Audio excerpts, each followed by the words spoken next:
Hello, everyone. Welcome to Tales from Myriad by Emberwick, also known as Carson Lowmiller. You are currently watching a pre-recorded session, our session 0, where we are going through character creation. This is an absolutely wonderful system, and we wanted to share the character creation aspect with you. So we're going to go on through the various steps. You can see them here on the side of the screen. What to do to make a character for Tales from Myriad. We're going to go around. We did do a little bit of prep just to make sure we knew exactly what we were talking about. And we're going to go around first and introduce everyone at the table. Please tell me about you and where we can find you. And we'll start off with Drac. Hi. Me. Hi. Hi, I'm Drac, or Draconics. I use he, they pronouns. You can find me on Twitter at Draconics. That's DRAKONIQUES. I'm a TTRPG performer, producer, writer, anything TTRPG related. I have or will have my grubby little mitts involved in them. I'm going to then be building a character with these wonderful people, and I'm very excited. Excellent. Thank you. Why don't we hop over to Ed? Hi, I'm Ed, he, him. You can find me on Twitter at Edward_Spence_. I am a forever GM, but that's changed. This is the first of a couple of player characters that I'm rolling up, and I am very, very excited to be GM'd specifically by you, Stella. Oh my gosh. I hope you're ready. It's going to be so cinematic and chaotic, and it's going to be really wholesome. This system very much lends into the vibes of Studio Ghibli, Discworld, just very colorful. Adventure Time, yeah. Adventure Time, very much. Very whimsical, very colorful. Fashion Souls was the term that I was pitched at, and I was like, yes, I would absolutely love to. Oh, thank you so much, Ed. We'll hop on over to Josephine. Yeah, hi, I'm Josephine. I'm at Scary Dog Friend. Similarly, performer, facilitator, forever GM, podcaster, do all the things, and I love to make horrible, creepy little characters. So that will not change today. No, it won't. The character creation is vast, and there are very numerous cute and creepy cute things. We can't wait to show you. Thank you very much. And next we have Z. Hi. Hi, I'm Z or Zach. You can find me on Twitter at ZachDevs. My pronouns are they, he, she. I am a TTRPG performer. I'm often here on this channel. I like funny little guys, and that's my thing. Excellent. Thank you. All right, we're going to go ahead and jump right into it. We'll start off with Number 1, race. So races and homeland, when you create your character, are personal flavor only. They don't serve any kind of in-game mechanical effect. So you can go to your heart's desire. Going down the list on the side there, manlings are humankind. I feel like there's no other description needed for that. Sylvan are going to be blue-skinned folk. They are pointy-eared and have short elven features with dense curly hair. We have the animists that are reanimated golems that take shape of common ceramic items. Very, very interesting and unique there. Froglin are bipedal frog folk that can change their gender after a long rest. I absolutely love that. We love that. Yes. Birdlings are going to be tall, anthropomorphic, flightless bird people. Beastkin are bipedal animal race based on a variety of land mammals and reptiles. So your heart's content of the various types of mammals and reptiles to replicate there. Gnomes are a short, furry race of people with long, tufted ears, rabbit-like noses, and protruding canines. They got little teeths. They're very, very cute. And last but certainly not least, we have the Mothma, a race of bipedal moth folk with large eyes, fuzzy collars, and antennae. So it's Z. I think it's just the Z. Who's playing a Mothma? I don't know. I wonder. Oh, no. So the various homelands that we have to choose from here, they're not listed on the side there, but for all intents and purposes, we are going to be starting off in Luxon, which is the land of the Mothma, deep within caves and under mountains. So it'll be a little bit of a spooky kind of vibe for our session. The homelands that you have to choose from also include Frogland, the Great Swamp, Gobani, Polaris, the Hills, Barcosia, and the Three Kingdoms. So we have quite a few options there. And then for jobs, these are really, really fun. The jobs are the primary meat and bone of the characters here. They have their own unique characteristics, and we will get into that here very shortly. We've got the Scholar, the Hunter, the Marauder, Occultist, Duelist, Merchant, Thief, Performer, Hedge Witch, Sage, and Mystic. We have 7 different stats that we will be rolling as well. We have Power, Finesse, Insight, Charm, Arcane, Occult, and Luck, which is very, very fun in this game, especially because there are exploding dice. And we'll go more into that here in a little bit. So as we get started, we'll start off with Drac. Are there any particular races that stick out to you that you want to explore? I mean, the moment you mentioned it, I was like, yeah, that's me entirely. A beastkin. I want to be a little animal child. I want to just be a bipedal animal boy. I sort of decide on like that exact like land mammal it'll be based on, but I'm somewhere between like, I don't know, like a bear or a dog. Mm-hmm. I'm somewhere in there, but we'll see. I'm still trying to figure it out. Okay, so the general vibe of this world, the maximum height caps at 5'6". So that's really interesting. I love that a lot. We're going to have a ton of short kings in this world. I can't imagine being so short. Like, damn, how do people do that? How do people survive? The context there is Drac is like 7 feet tall. Drac's up here. The rest of the world is over here. Yeah. I Welcome have to met our- Drac in person, can confirm. Yep. Excellent. Thank you. Ed, are there any races that are sticking out to you? Oh, absolutely. Animus. I think Animus, sort of porcelain, sort of cracked and sort of alabaster white skin. I think proper like over the garden wall. Like he's gonna be a that's thin, so tall annoying. boy. Okay. How do you imagine the porcelain? Do you have like filigree or like little lacing? Like, I think like those when you see dolls that are slightly sort of the porcelain isn't quite cracked, but you can see like small rivulets of grey in, and I'm imagining perhaps, and this may lean into my chosen job, but I think lots and lots of different kind of like masks with different expressions on, I think. oh, that's really Yeah. cool. I like that a lot. Joe, how about you? I have been on a fairy and elf kick for the rest of my life.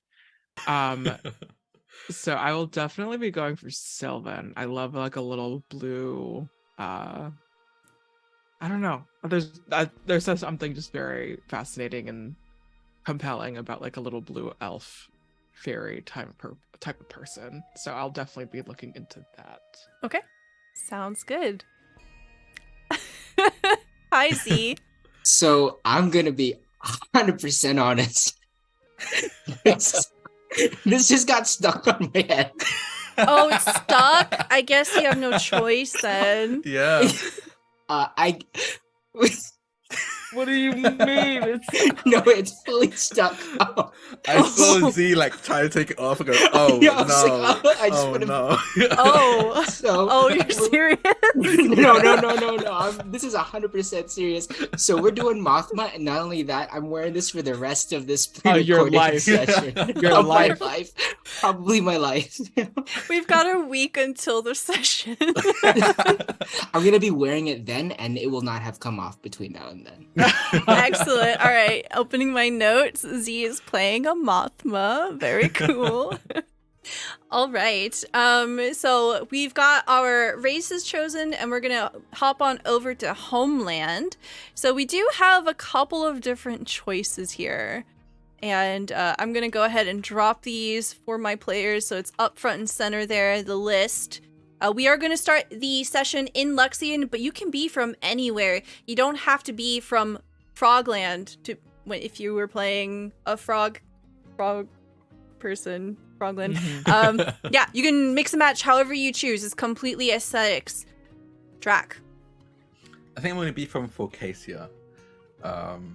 With it having like Adventure Time vibes, I think I would literally lived in like a treehouse, like Finn and Jake did in Adventure Time, but then went out for whatever reason, for an adventure. I don't know. We'll figure that out later. Okay. But, yeah. So we'll Forcosia is a dense woodland with winding oaks and the Great Tree that Drac's character maybe lives in. We'll find out. I like that idea, actually. Yeah. Yeah. Cool. Okay. Yeah. Cool. Excellent.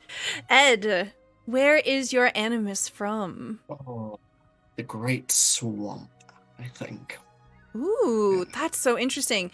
It's a dense swampland where no stonework can be built, and it is the home of occult magic. Yeah, I'm That makes thinking sense. slime, deep wading waters. Yeah. Oh wow, that's really interesting. Joe. Yeah, we're gonna go a little I think for the job in a very anachronistic thing, but I think for the Sylvan makes some sense. I'll be going for the Polaris, the frozen north. Okay, yeah, Polaris is the home to many towers of astronomy for studying cosmic events. That's really cool. You will probably feel quite at home here in Luxian because it's cold underground. Very nice. And Z, where are you from? Now, we could be playing around in my hometown. I think I'll go there. I think I'll just say that I am from Luxian, and I can be like, yo, this is my spot. What are the geopolitical issues? Light Let me tell you who you pollution. don't want as governor. How many dialects? Excellent. Thank you. All right, we're going to move on to step 2, which is the job. This is the primary part of our characters here. Drac, what job have you chosen for your character? We had to do a bit of research beforehand because there are so many options, and they're all really beautiful. I wish I could show you all the class art, but you'll just have to check out the Kickstarter. Yeah, but apparently my class is obvious. So I guess what class I was going to pick before I even said anything. And I guess people watching might be able to guess too, but I'm going for duelist. Very it's cool. Very dex, or in this case, finesse-based class.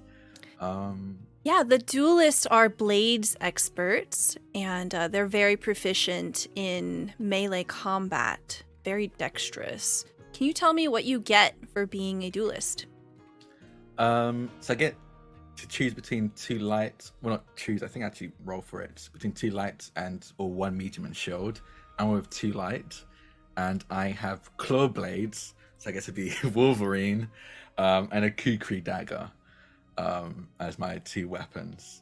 I also get a helmet, or a hat or a helmet. And I end up rolling and getting a helmet. It's going to be a helmet with a eye, I believe, in it, if I can find that. Don't worry too much about equipment now. We'll get to that. Okay. But for like your abilities and all of the other stuff. Okay, the abilities. I get an ability called Blade Study. When wielding a weapon that does slashing or piercing damage, I can use finesse instead of power to attack, which is perfect because my power is not that great. I think I don't know if any of my power is very good. And guys, what else? And the abilities I chose was Inspiring Strike, which making a critical hit grants you 1 extra reaction before the start of your next turn, and Parry. As a reaction, and you can make a finesse attack roll contested against the incoming attack, and if I don't have a shield, if I roll equal to 2 or higher, I can parry the attack and attack misses. Excellent. Thank you. We'll hop on over to Ed. Tell me about the job that you've picked. So, also probably coming as a surprise to no one, I have chosen Performer. So with that, I get 1 light and 1 ranged weapon. I also get a hat which I'm very excited about. And as an ability, I get 2 performances. So performances are essentially special abilities that I can activate throughout the game, which are drawn from dance, theatre, instrumental, and there's another one I'm forgetting. But so I have access. That's it, vocal, yes. So I get access to 2 of those, and I also have the ability Natural Talent, so I may become proficient in 1 general skill that is not naturally included in the performer job. And my main stat is Charm. Excellent. And just for reference, we are starting at level 4 for this one shot. So there are going to be things available to us since we are tier 2 adventurers for this one shot, which you might not have if you're starting at level 1 in a tier 1 game. We'll hop on over to Joe. Tell me about your job. To also an incredible surprise, I'll be choosing the occultist. So the occultist gets to roll for a light or medium weapon along with an occult talisman. You also get a hat. You have to choose between the many wonderful hats that there are. The occultist, the skills involve occult practices and rituals, knowledge of dungeons and monsters. And I get something called dark casting. So when I cast a spell using my occult score, which is what I cast spells with, I can choose to roll an additional number of d6 equal to my occult bonus. But each one used result is an additional level of miscasting. So there's an aspect of miscasting also in this that I will be capitalizing on heavily and bringing my entire team down with me. So the way that miscasting works in this game, it's actually very, very fun.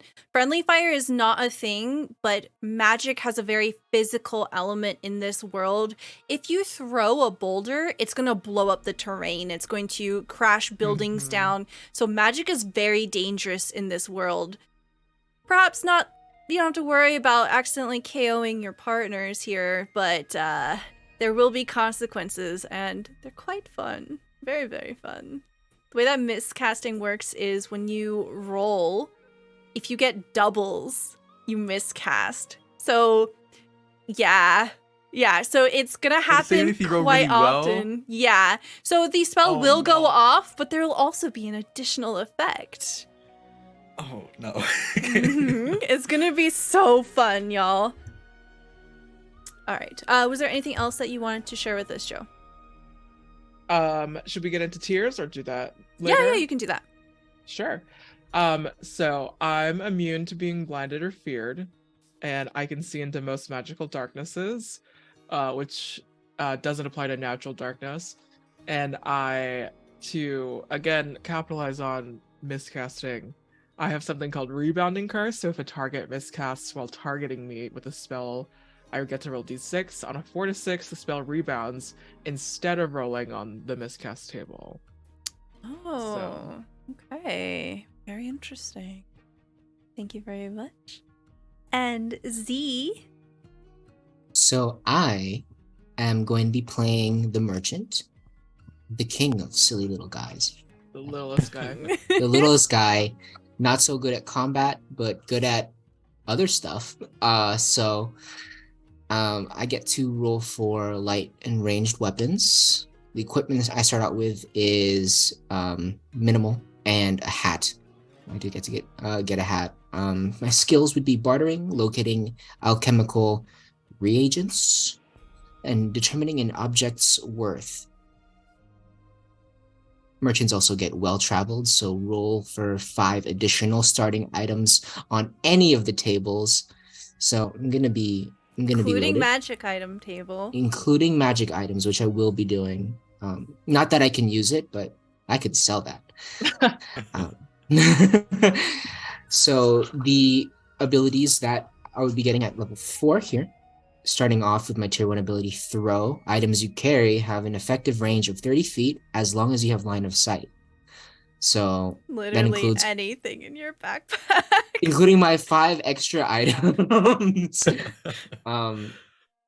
Also, my tier 2 ability is weighted dice. I can reroll once. That's amazing. Z's Yeah. character is going to be ridiculous. I'm Yeah, gonna be you- Ah, Very good, thank you. We're gonna move on to the main stats. So for this game, the various stats that we have are power, finesse, insight, charm, arcane, occult, and luck. The way that we determine our stats for this game, we roll 2d6 and we just go down the line. We add the two numbers together, and that is what is going to be our score. For our stats, we're going to have two numbers here. We're going to have the score, which is the number that is to beat when someone is trying to succeed against you. And then the modifier is to add to your roll when you're trying to succeed. So once you have determined all of your stats by rolling down 2d6, and you do it 7 times, then you have the option to swap 2 of them, and you can only do this 1 time. Depending on the job that you pick, there are going to be additions and deductions that make you a little more suited for your job, so that it's a little less awkward if your stats just completely don't align with the job that you want. So we're going to go ahead and go down the line. You don't have to read off all of the numbers. We did pre-roll this because there were a lot of dice to throw. But just give me a general idea of what your stats look like. Like, tell me, like, if you have any very low stats, or what stat is applicable to your job. Yeah, Drac. So after the rolling and then switching, my finesse is my highest stat, which is with an 11. That includes some of the tier boosting and some of the other stuff we're going to do later on with boons and banes. My lowest stat is occult. I have a 2 in that, and it would be lower than a 2, but I think 2 is the minimum we can have. Yes. Yeah, because I rolled snake eyes, and my class minuses 1 from that, so it would be a 1. But the gracious creator of this game was like, "Hey, let's just have you stick with a minimum of 2." Yeah, so with a score of 2, the modifier is going to be -4. That's going to be really bad. Don't do Yeah. any occult rolls, Drac. Nothing occult. I see. Don't see it. It doesn't exist to me. Not looking. Don't make eye contact. Doesn't exist. And then with the 11, you will have a +3. Yeah, I'm very light on my feet and dexterous with my hands. Very good. How about you, Ed? So, performer is all about charisma, performance, movement, and very, very fortunately, finesse and charm happen to be my 2 best rolls. So that's okay. So my highest 2 rolls, with my charm, I've got 14, which gives me a +5. And finesse, I've got a 12, which is a +4. And confusingly, for a magically animated being, my knowledge of the arcane is a 4, so that's a -2 at the lower end. I love that so much. Oh my gosh. And for finesse, it is important for dodging, so that means it's going to be very hard to hit your character. And power is what we use to determine our health pool. I believe overall our power is kind of on the low side. Yeah. So I have the highest, and mine's a 6. yeah. Mine's a 6 too. Yeah. Match. The modifier for that's +0. Oh, man. This world is meant to be very dangerous, so it's We're gonna very be running for possible most you of it. die. We'll be running for the most of it, I think. Could just be like fleeing. A tactical retreat is what we would call it. A really cool mechanic for this game, especially relevant for if you fall a very long distance or if you get into combat and you are overwhelmed, is something called last breath. So when you hit 0 hit points, you don't automatically go into a dying state. You essentially reach this critical state of where you are still functional, but you are very much on your last breath. And every time you take a hit, take some damage, you do have to roll a d6. On a 5 or 6, you continue to persist. On a 1 through 4, you just die. So it is very dramatic. And yeah, running away is always an option. Just saying. Yeah. All right, Joe, tell me about your stats. Yeah, so there are those who twin in terms of like having a 6 power or having a +0 modifier. How about a -4 power modifier? Because I also got snake eyes, and power is. Well, you don't need power. Why do you need health? It's fine. Yeah.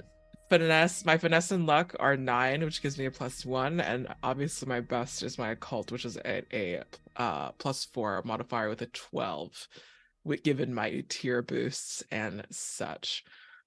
Everything is I'm not good at anything else but being kind of lucky, a little fast, and occult. So, and what else do you need?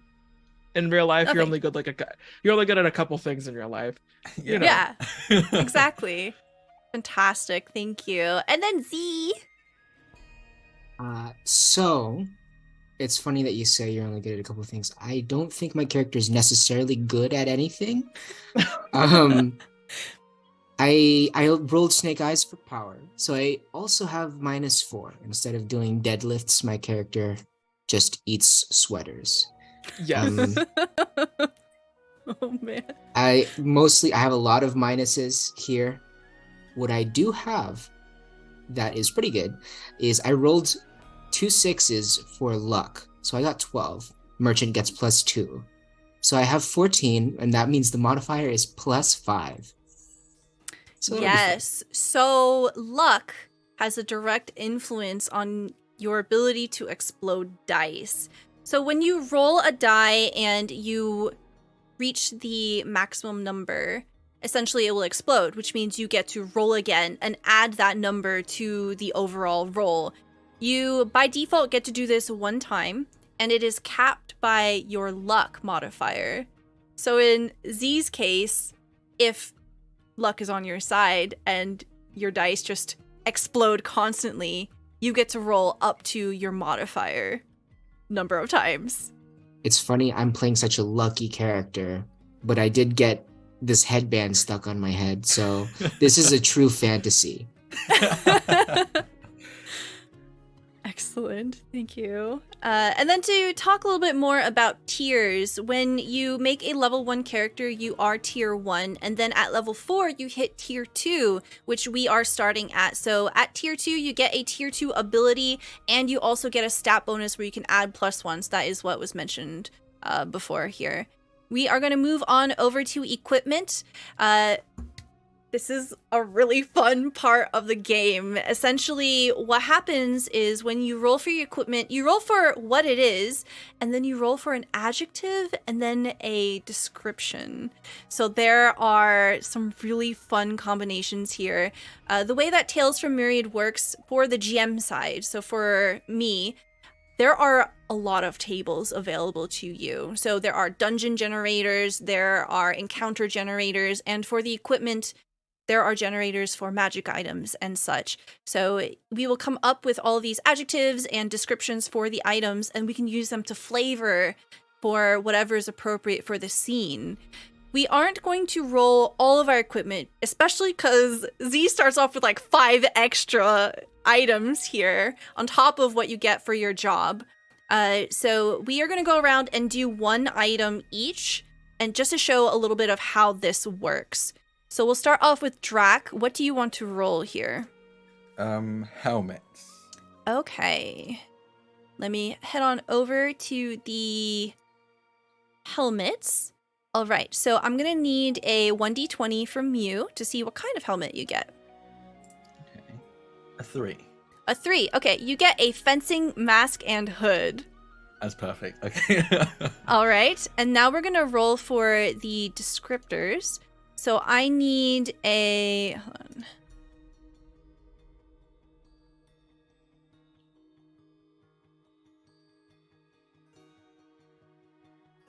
I know where this is.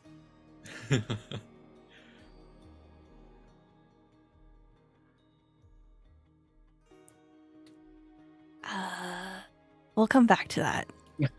Oh, you're good. Is there another piece of equipment that you want to roll here? But let me see. I don't think so. Okay, sounds good. We'll head on over to Ed. What would you like to roll? How about a weapon? A ranged weapon? Okay, with ranged weapons, I'm gonna need a D12 from you, please. Okay. So that is that's a 10. A 10. Okay, you get a chakram. We're gonna roll for your adjective and your description now. So give me 2d20. 2d20. Okay, so roll 1 first. So that's an 8. Okay, that's gonna be gilded. Gilded. Okay, and one more d20, did you say? Mm-hmm. Okay, so that's another 8. Okay.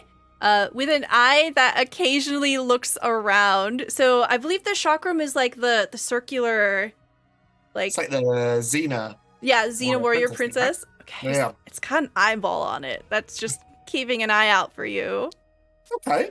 Is it That could be floating in the useful. center or is it on the edge? That's up to you. That's up to Ed. Oh. I'll think on it. Okay. Hmm. Excellent. Oh, that's so Lovely. cool. That All right. is very We'll cool. hop on over to Joe. What would you like to roll up here? You roll my minimal armor, which you can roll as many times as you want, I believe. Oh, I see. Okay, yeah. So just my clothes, just straight up the clothes that I'm wearing. Gotcha. All right, roll me a d20. Yeah, let's see. Oh, yeah, I see. Okay, the minimal armor is kind of like a miscellaneous motley of things. So you can basically yeah. layer these things if you wanted. 14. 14 is tight gossamer robes. Interesting. Would you like to roll again? Interesting. Yes. All right, your second layer. 4. 4 is fine royal silken shawl and mantle. Ooh, Oh you're my fancy. goodness. I know. Whoa. You wanna roll a third time? Okay. Yes, let's do Okay. it. It's gonna be something fucking crazy, probably. 12. 12 is cargo pants with many pockets and belts. We'll make this work. We'll make this work. A fashion icon. Oh, that's amazing. Oh, God. Okay. Z, what would you like to roll? I'm gonna roll for Do you wanna my do your magic item. Yes. Yeah, what is my magic item that I cannot use personally? Oh my God. Okay. Roll me a d20. It's gonna be a 16. 16. Okay, that is a wand shaped like a snake. Cool. And then roll me 2d20.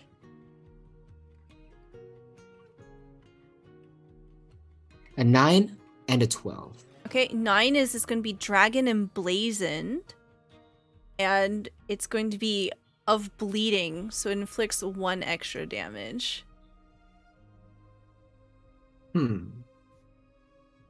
I think I could sell that pretty good. There's a lot going on if it's both a snake and like dragon themed, but I think I could sell that pretty good. Very cool. All right. Okay. So that's a small preview of the equipment, and during our session, we will definitely tell you all about the various items that we've rolled here. We're going to move on to Banes and Boons. So this is totally optional when it comes to your character creation, but they're really fun and really cool. There are ways to more or less add some customization to your character. So if you would like to opt in to take a boon, you must also take a Bane. Drac, did you choose a boon? Yes. Okay, tell So me the about boon- your boons and Banes. The boon I took was stat change, which just basically bumped up one of my stats by 1. I bumped up my finesse by 1 to make it an 11, which it is now. The Bane was I took a cursed. One of my equipment is cursed, and I picked. I think the one I ended up getting was Curse of Darkness. This item makes the wielder blinded until the start of the next turn if a 1 is rolled while attacking. And I think I'm going to flavor that as the mask that I have. If I ever roll a 1, slips and covers my eyes, and I'm blinded for that turn. That's gonna be fun. Considering I think I'm like one of the like frontliners or the only frontliner, so that's gonna be cool. That's gonna be great. Yep. Excellent. How about you, Edward? I have chosen the boon of awareness, which gives me an advantage on insight, and I can't be surprised, and I immediately just wake up if I sense something nearby. So, kind of similar to Drac, I'm envisioning with all of these different masks and different expressions, I imagine, sort of like eyes everywhere, constantly sort of shifting between various porcelain hands. And as my bane, I've also chosen cursed. I have chosen the curse of vulnerability, which means I'm vulnerable to an elemental damage type, and I have chosen cold. I'm not a scientific person, but I don't think porcelain does too great in cold, but I don't know. So I might change my mind on that. But yeah. I also don't know, but that is 100% what happens and is Excellent. true in our world. Yes. Yeah. Yep. You got to make sure you keep your little porcelain cups warm. Yeah. Yep. Excellent. Thank you. Joe. I chose the Bane that gives me tier 3 corruption off the bat. So corruption is a fun thing, where specifically, I think personally just works out for anyone that decides to be the occultist. So my fun things is that at tier 2, you wake up to find you've been writing in an unknown text throughout the night, not gaining the benefits from the rest. And I'm inexplicably able to read something called Fell Scrawl, the chaotic written language of intelligent monsters. And at tier 3, you get something called Transient Curse. Your physical strength is sapped from you as you begin to malform, decreasing your power and charm score by -1. So if power was able to go down by 2 at all, I would have 0 power. Graciously, I have to be able to lift my own body. So a 2 is fine. And then I also receive a random mutation. So some of the things involve horns, claws, scaly skin, monstrous eyes, sharpened teeth, or gray cracked skin. So for part of my character's corruption, my character doesn't blink. So that'll be a fun visual for all of us at some point. Oh my gosh. I love it. Z. So I took one of the only modifiers that wasn't negative, and I made it negative with a Bane. So I am -3 on my modifier for Arcane now, which is funny because, like I said, I do peddle magic items. But for that, I got a potion belt boon. So I gain 2 random potions, and potions, they do not add to, I think they don't take up space at all. I think so too. Is that for my boons? Yes. Let's see. I have the potion list here somewhere.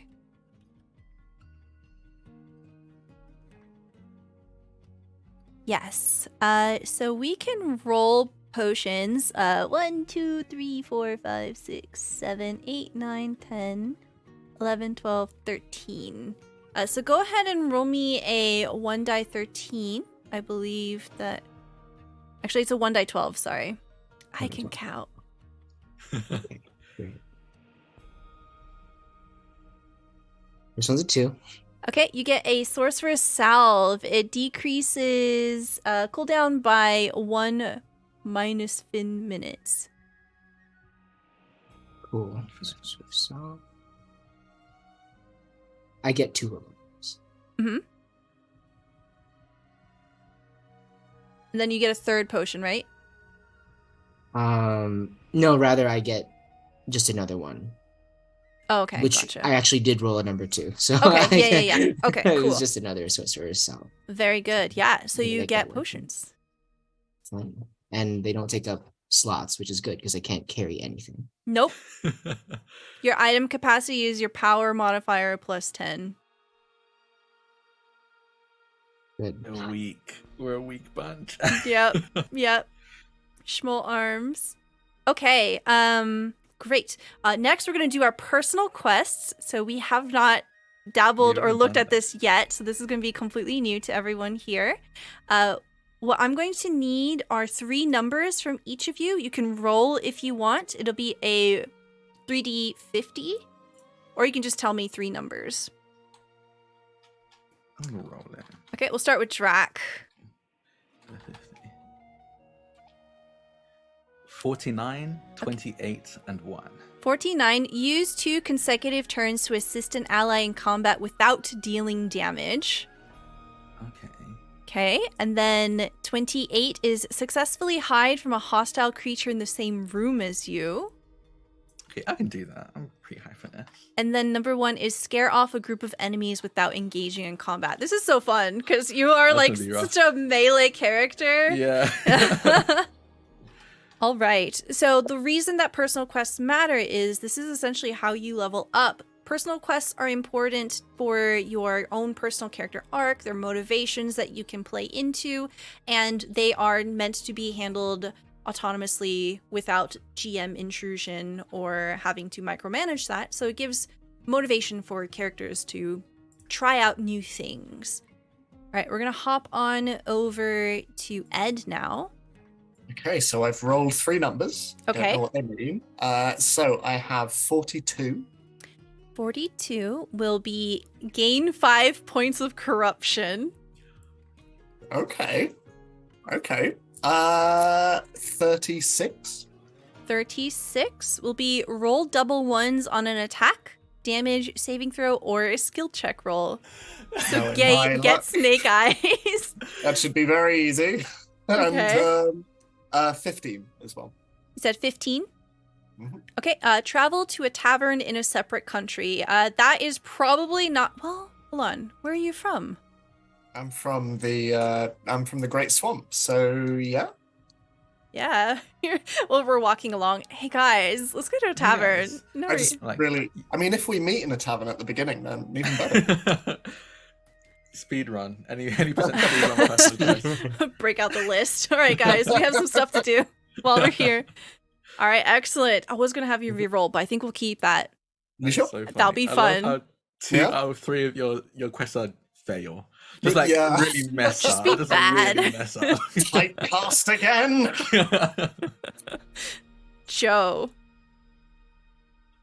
Oh no. I bet it's a corruption one. That's my Whoops. guess. No, yeah. So I just read tier 5 corruption, and the worst thing is that you have to decrease your charm by 2. That's great for a performer. Which Definitely. I'm so sorry. That seems personal. Okay, that's fine. But I got a 34. Okay, 34 is persuade a hostile target into being friendly or helpful. Easy. I'm just imagining your spooky little guy trying to make friends. Someone Never who break an wants to eye eat contact you. being like, we can be friends. We could should be friends. Yeah. Staring. 6. 6 is decipher a coded, ancient, or hidden message. Easy. This is working out. never Hopefully blink. this last one. I don't blink. Hopefully this last one isn't cargo pants. 13. Wear cargo 14. pants. 14. Cargo pants. What? I'm just kidding. Clear a dungeon. Oh, okay. Yeah. Contributing to I more have- speed running. I have dark insights into dungeons. So. It's true. Occult does apply to monsters and dungeons, so you know a lot of things. Yeah. All right, Z. Let's do this.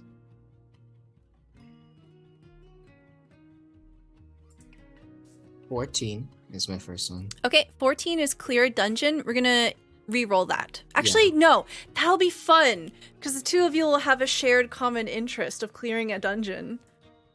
We'll keep that. We'll keep that. Yeah. Okay. Yes. Second one is 20. 20 is disrupt a spellcaster. I can do that. You do Just have a attach lot of the things Joe. to throw. I have so many things to throw. Uh-huh. And 13. Okay. 13 is going to be have a third party assist in a dungeon. To clear it, presumably. To clear it, yeah. Does a third party mean like us or like an NPC? So we're doing it for you. We're clearing the dungeon for you. You do it for me. I'm gonna chill here. Yeah. Yeah. Z's character just in the background nibbling on a sweater. Yeah. Excellent. Okay, so we have our personal quests all figured out now. The last part is the name. Oh. Which is the hardest part. I will give y'all an option to leave it up as a surprise so you can think about it and don't have to decide right on the spot. Yes. Or, surprise the stream. Or you can pick something on the spot. I cannot think of anything right now because I don't even know what kind of dog or bear I am right now. So I don't know what name would fit. Bear. Yep. Ed? I do have something. Oh, sorry. Okay. Joe. Me. So I have a character I've been meaning to dig back up from the grave, basically. And a little funky, creepy guy. Or like a twist of the character. Ringo Keen. Ooh, okay. I like it. Ed? I'm actually going to take a name from one of my performance types, which is Yapping Yorick. So I think my character will be called Yorick. Oh, I love that. Fantastic. Yapping Yorick sounds like one of those kids' toys that talk, like those kids' toys that talk. If you like press a button on it, that's like that name, the Yapping Yorick. I love that. Mm-hmm. Alas! Yeah. Oh, that's a thing now. Yep. Exactly. I love it. Z. Okay, so as we were rolling, first off, I was like, okay, moth, easy. Extra, I want to be extra. I'm a merchant, right? And I started looking at everything, and I was like, I have a magic item. Presumably, I also have like alchemical stuff, because that's included in the merchant thing. No knowledge of the arcane whatsoever. So I'm Grunkle Stan, right? From yes. Gravity Falls. Oh my god, yes. It's like, look at this. Pretty cool, right? Well, but I was thinking of like, what would a very like this is a bullshit peddler that sells odds and ends and baubles. Monsieur Mysterieux. The moth. Oh, I love it. Oh, fantastic. All right. Well, that's going to wrap up character creation for us. So we'll see you in about 5 minutes after this break. Yeah. Thank you so much, everybody. We'll be right back. Hello, everyone. Welcome to Tales from Myriad, a brand new TTRPG that hit Kickstarter today, a couple of hours ago, by Carson Lowmiller. Thank you so much, everyone, for being here. Really appreciate it. We're going to go around and reintroduce everyone at the table real quick. Just tell me where we can find you, who you are, and leave the character stuff for now. Start off with Drac. Hi, I'm Drac, or Draconics. You can find me on Twitter at Draconics. That's DRAKONIQUES. And I just stream all over the place, honestly, and anywhere and everywhere I can. I'm doing TTRPG stuff. But you can figure out what I'm doing at what time on my Twitter. I use he, they pronouns, and I'm very excited for you to meet Shaggy. Great, thank you. Ed! Hey, I am Ed. You can find me on Twitter at Edward_Spence_. I am a general forever GM, and I'm very, very lucky today to be playing. And you can also find me over on Captain Robert's stream every Wednesday, where I'm playing my first long-form player character as well. And I have a couple of other things in the pipeline, which I can't announce just yet, but if you follow me over on Twitter, you'll be the first to know. Excellent. Thank you so much. Josephine. Hello, everyone. I'm Josephine. I'm Mad Scary Dog Friend. Do stuff over at Analyst Domain, do stuff over at Bad House RPG, and also here every now and then. That's it, I think. Thank you. And then Z. Hi, I'm Z or Zach. You can find me on Twitter at ZachDevs. You can also find me here, usually at this time on Tuesdays, for Brown and Blight. And you can also find me over on Bad House RPG on Thursdays for Ashes of New Amsterdam. Excellent. All right. We're going to go ahead and jump right into it. Welcome to Luxion. This is one of the 8 homelands of Myriad. You know that this is the land of the Mothma, and underneath the wide ranges of mountains, there are deep caves and tunnels that sprawl in many chaotic directions, and they are filled with precious stones that light the dim cities that can be found far and few in between. We open on a scene that is not quite underground yet. And as we move through these dark corridors, swinging past these lurking shadows and the various creatures that dwell beneath, we somehow emerge from a hole in the ground, no bigger than a finger. And from there, we see a landmark known as the Moon Door. You are part of the League of Emotional Guardians, and you have been charged with the task of bringing a merchant back to Luxion. As you're standing here at the Moon Door, you might have expected something more interesting or profound or literally anything, but you find instead that you are in a dirt clearing that's barely more than stone, in a valley that is between the purple-black mountains of Luxion itself. Not a single thing of interest has happened in the last 4 to 5 hours that you have been here. You are a group of adventurers that has worked together for quite some time. But here, you've been left to your own devices as you wait.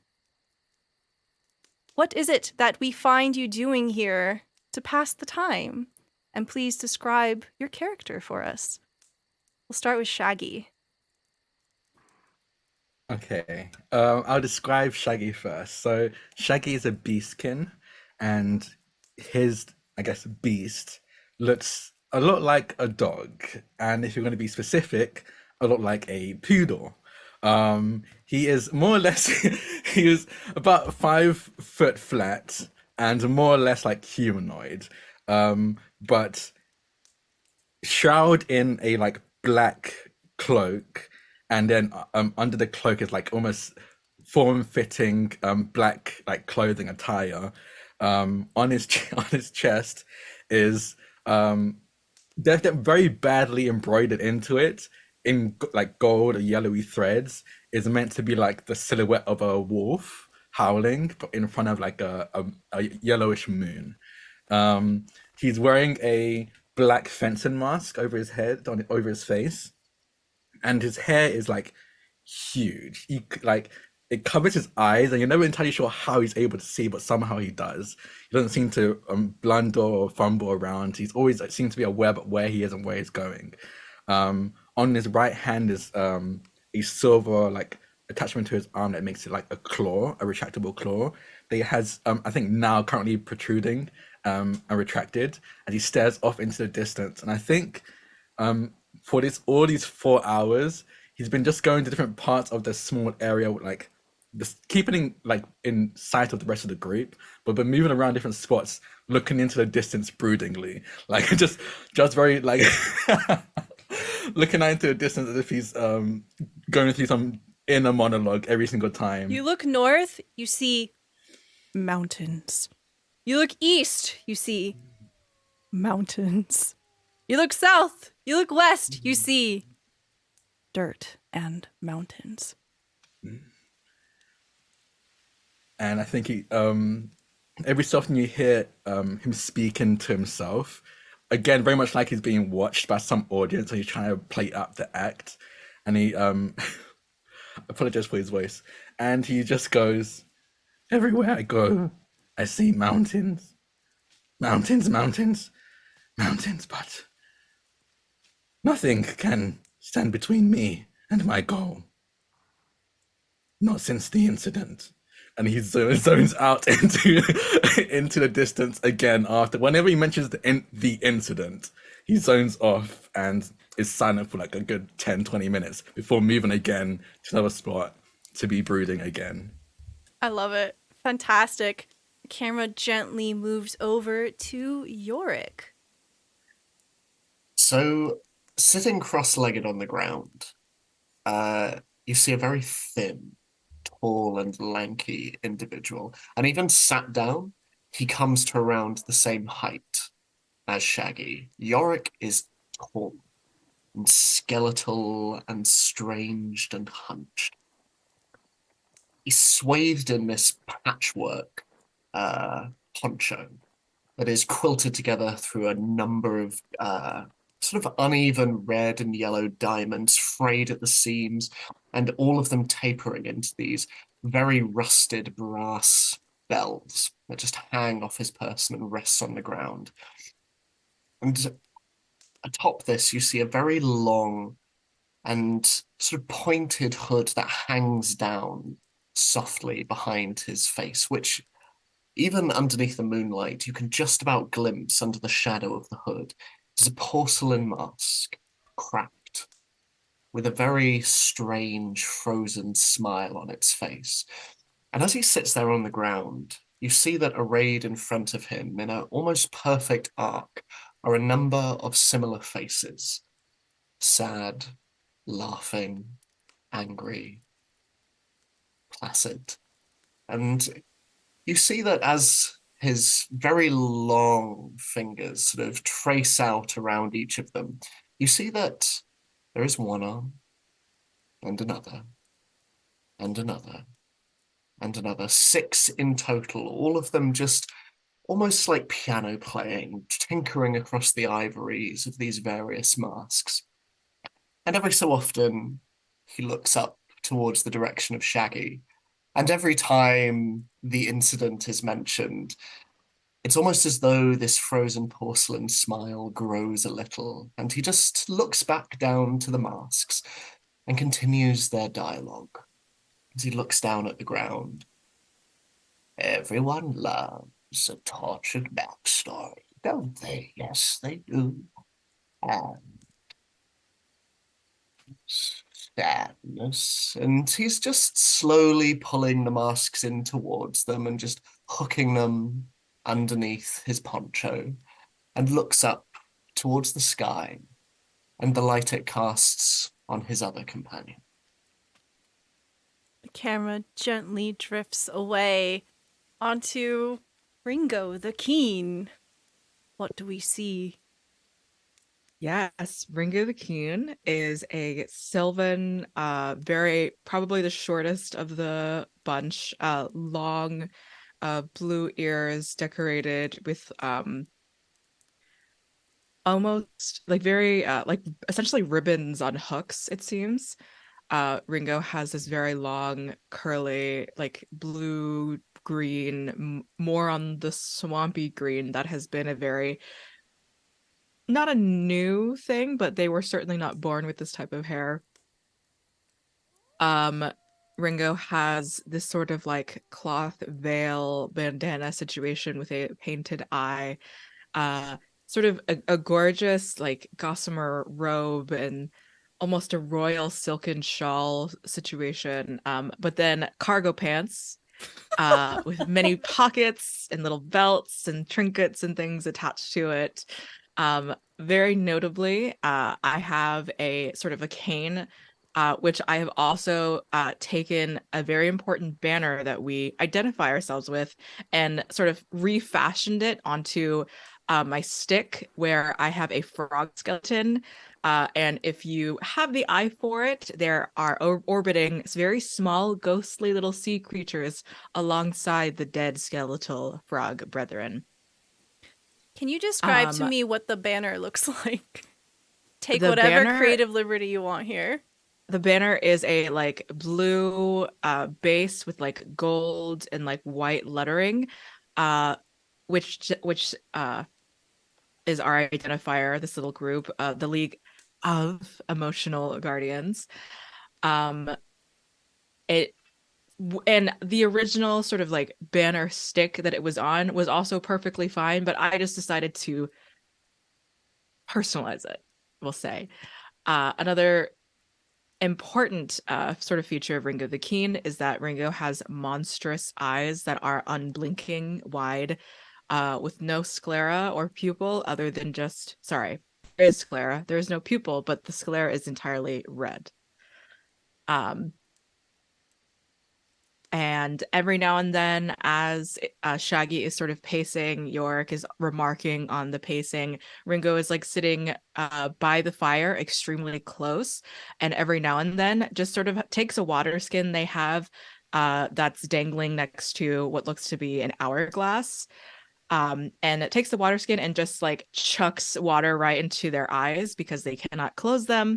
And just sort of looking through a book bound of recycled paper of what seems to be incomprehensible scrawl. But I seem to be reading and writing and also remarking to the frog skeleton on my stick. Oh, this is really interesting, isn't it? Okay, so sometimes when people smile through things such as eldritch, unknowable beings and truths, they can live through the next day, and then so on. I love it. Fantastic. So as this is happening, the camera begins to slowly drift away. Oh, can you describe to me what this campfire looks like, Ringo? You can look however you like.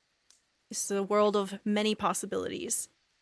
The campfire is the standard sort of like, there's like a brick perimeter to it, and created by the little twigs and things. Ringo throughout the travel to here was just collecting little pieces and also little pieces of fluffs and things. But a very notable thing, the fire started red and orange and the slight bit of roaring, but how Ringo sort of seemed to calm it was by staring at it for 5 minutes, and the fire is now at a very moderately roaring, less so roaring, just like a very beautifully controlled blue flame now. Excellent. We drift over the blue flame here and move down, down, down, down the road. And as we do, we see someone else. Z, why don't you introduce your character for us? I will say, you probably hear him before you see him, because ringing out through the air, bouncing off of the faraway mountains, is the sound of a brass instrument. You hear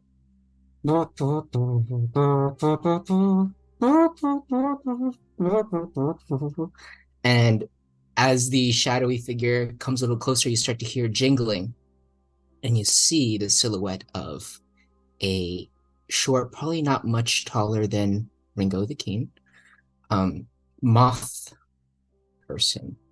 And they are currently, you could see that their antenna and the tufts of black moth fur on top of their head are flattened as if they've taken something off their head. They're also carrying a huge, enormous backpack that's bigger than them. And you see trinkets poking out, like glitters of magical sparkles peeking out of the gaps of the backpack. And they also are holding a pair of loose reins in their playing hand. And you notice that it's a tuba. It's playing, it sounds like a trombone, but it looks like a tuba. So it might be a poorly made tuba. But this person, as they march forward, you hear jingling and jangling as the little things on their waist. There's a belt full of trinkets and a cool dagger that's in a sheath right now. And they begin to approach. They're still playing. Upon hearing the first notes of this strange device, what does the party do? Yorick's head, upon hearing music, immediately jerks upwards and sort of adjusts the smiling mask underneath the hood and turns to the others. It appears we have another performer approaching. Ringo starts screaming and sort of dips the frog skeleton into the fire, even though that's also the stick where the banner is also at, and just starts like brandishing it towards this merchant that we see towards here. Do not fear, Ringo. Dark Hound is here, and I'll brandish my claws, ready to, as if I'm about to fight. As I see this a performer approaching. He sees all of the sudden shift in aggression, and the plane is like, and you see this moth person takes off the bell of the tuba, flips it up onto his head, and it's his hat, and puts the rest of the instrument away in his backpack, and he goes, "Fear not, for it is I, the mystical, magnificent Monsieur Mysterio." I'm a little far away, so I'm going to walk a little forward. Please don't stop me. Can you speak a bit louder? We can't hear you. What was Yeah, that? Closer. I'm going to. We'll start over. What was that? You close the distance. He marches forward. I said, "Hello, it is I, mystical, magnificent Monsieur Mysterio, the merchant. Known across the lands. You must be the..." pulls out a sheet of paper. "League of Enormous Grenadines." I mean, close enough, yeah. We're currently workshopping the name. We had a last-minute change.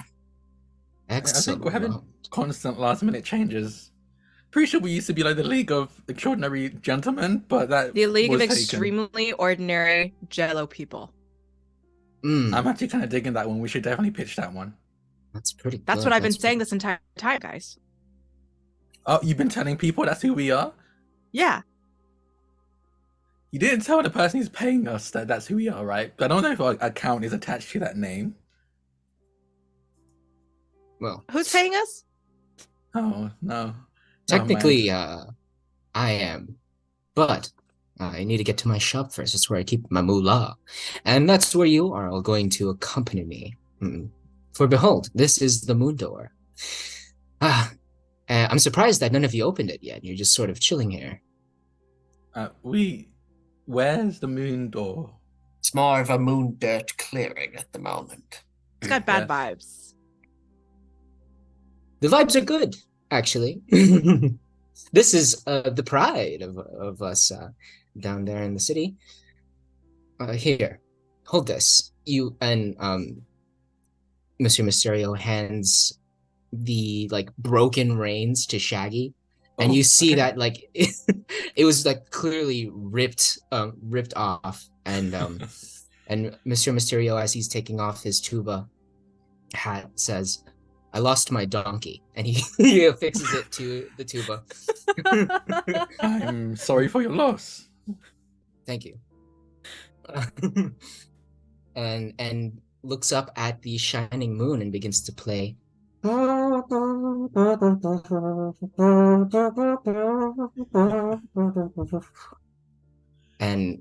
the ground begins to rumble as a circular opening in the ground begins to open up.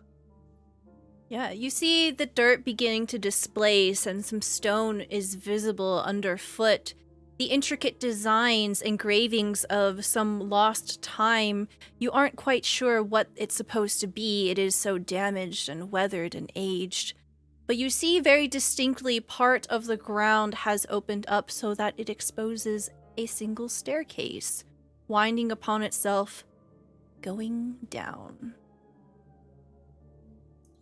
I see. I sense an aura coming from here. So that explains it. Monsieur Mysterio, you notice the campfire. Mr. Mysterio is about to walk towards the door and turns around and sees the campfire and is like, hang on, I just gotta touch it. I mean, like, look at it. Wait, Like, do you have Touch to? it. I mean, of yeah, course. sure, touch it. Like taking off the backpack, setting it down, and walks forward and and holds out his hand. And he's like, this hurts so much. Yorick just daintily reaches forward with a very long limb and just like slowly with 2 fingers just drags your wrist back from the flames a little bit as best as he can.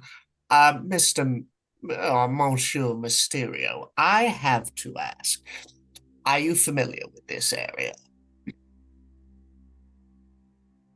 It's just so bright. I'm sorry. I can't. If you No. could put that out, maybe we could have this conversation. It Of looks so course. good. Like, I'll just pat that out for you there. yes, thank you. As it's patted out, Monsieur Mysterio, you would know that the underground world of Luxian goes far and wide, and danger lurks in the shadows of the many paths it takes to get to your beloved City of Light beneath the mountains. It is a place of beauty, your capital home. It is also the place of one of the great wonders of this universe, the Waxlight Librum, a giant library that is uncontested in all the land. And there is a choir that sings at all times and is heard all throughout the city when you are in the capital.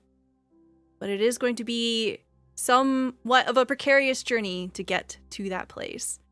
And it begins with... Wax-made liberal. Yep. Exactly. Yes, I owe them a few books, but I'm not going to give them back. That's free money right there.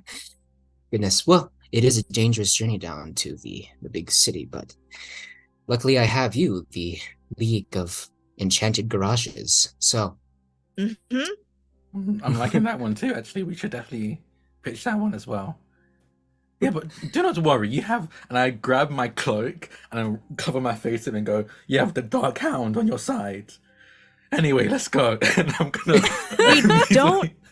We don't know how old they are, honestly. They've been a bit prepubescent for like a good amount of time, but I swear they have killed a lot of people.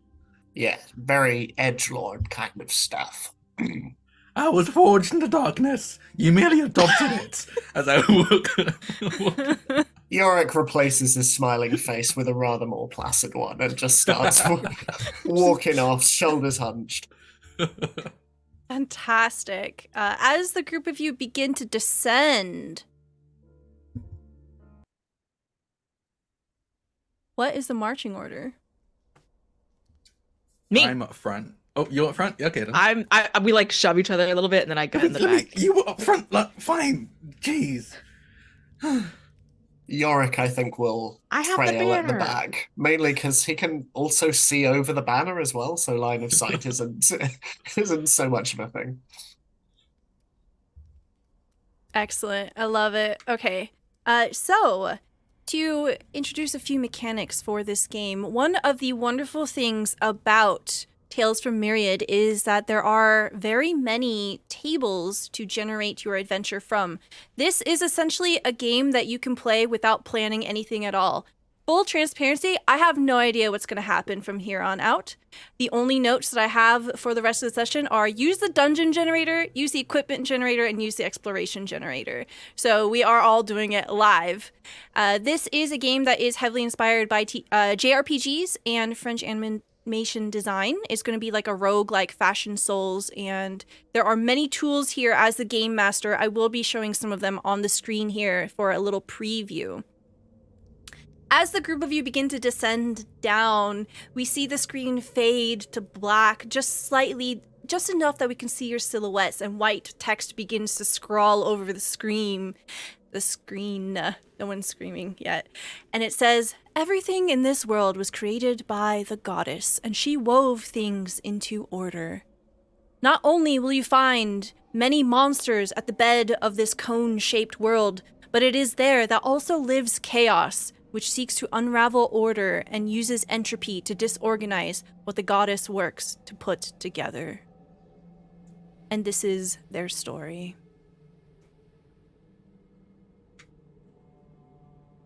I'm going to put the exploration table on the screen here.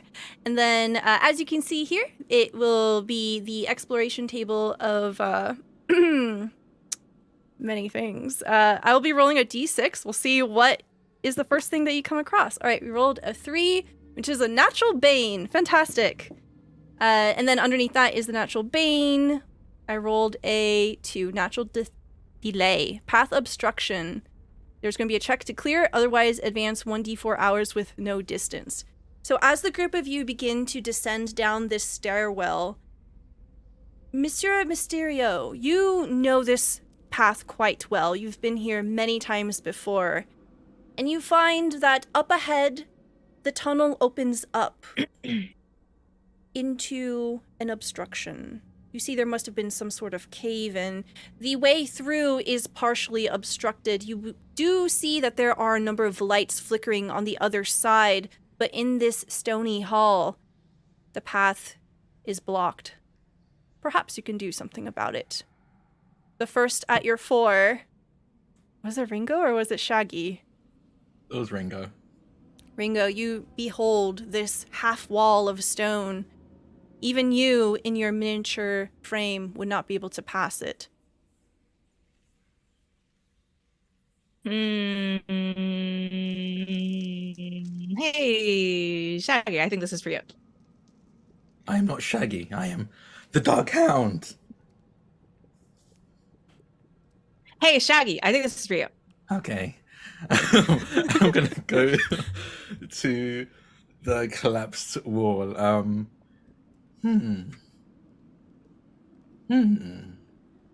Now this reminds me of when I fought my arch nemesis many years ago. A pile of rocks? No, it's kind of like he was like animated pile of rocks. He was the rock man. I look at Yorick. I think they're making that shit up. I don't think that happened. An excellent improviser, however. I believe them. And honestly, the only way I could really defeat him was just to keep attacking him. Metal usually does better against than rock. So stand back, and I'm just gonna attack, start striking at this wall. All right, we are going to be doing our first difficulty check here. It sounds like you want to use your power to push on through. I want to attack the wall, and my weapon lets me use finesse.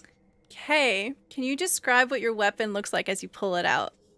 Yeah, so I think it's always been on my arm. It's like almost like a gauntlet that attaches to the forearm, and then becomes like more chains and the like on the hands, and near the first knuckle of the fingers protrudes like claws, very much like Wolverine claws, and they're like an almost like dark metal with a Damascus. If anyone knows what Damascus is, it's like a almost like iridescent sheen to it, and like a pattern woven into the actual forming of the metal, and the tips of them are in gold, which I think at this point are probably like chipped and scratched at this point with how much he used on things like he really shouldn't be using delicate weapons like this on, like stone. Yeah. But he didn't learn that, and he's gonna attack with this, and he jumps at it, yelling in his weirdly prepubescent voice as he starts striking, slashing over and over again at this rubble, trying to basically bring it down to like small chunks of rock that they can easily move away afterwards. Fantastic. Okay, so I would like you to roll me finesse here. So this is a 2d6 system, and we add our modifiers of our stats. What is your modifier for finesse? Modifies a +3. Okay, so go ahead and roll me 2d6 plus 3. We're going to say that this is going to be a normal difficulty check of 9. So you have to do 9 or better. I got boxcars, so that is 15. What does boxcars mean? T6s. Okay, your dice explode. All right, this is an exploding dice Oh yeah. system. So what that means is whenever you roll a die, any die in this game, if you roll the maximum number by default, you get to roll again. And you get to do this a number of times depending on what your luck modifier is. So what is your luck modifier? 0. Okay, so this is the only time it's going to be able to explode. So go ahead and Yes. roll the 2d6 again.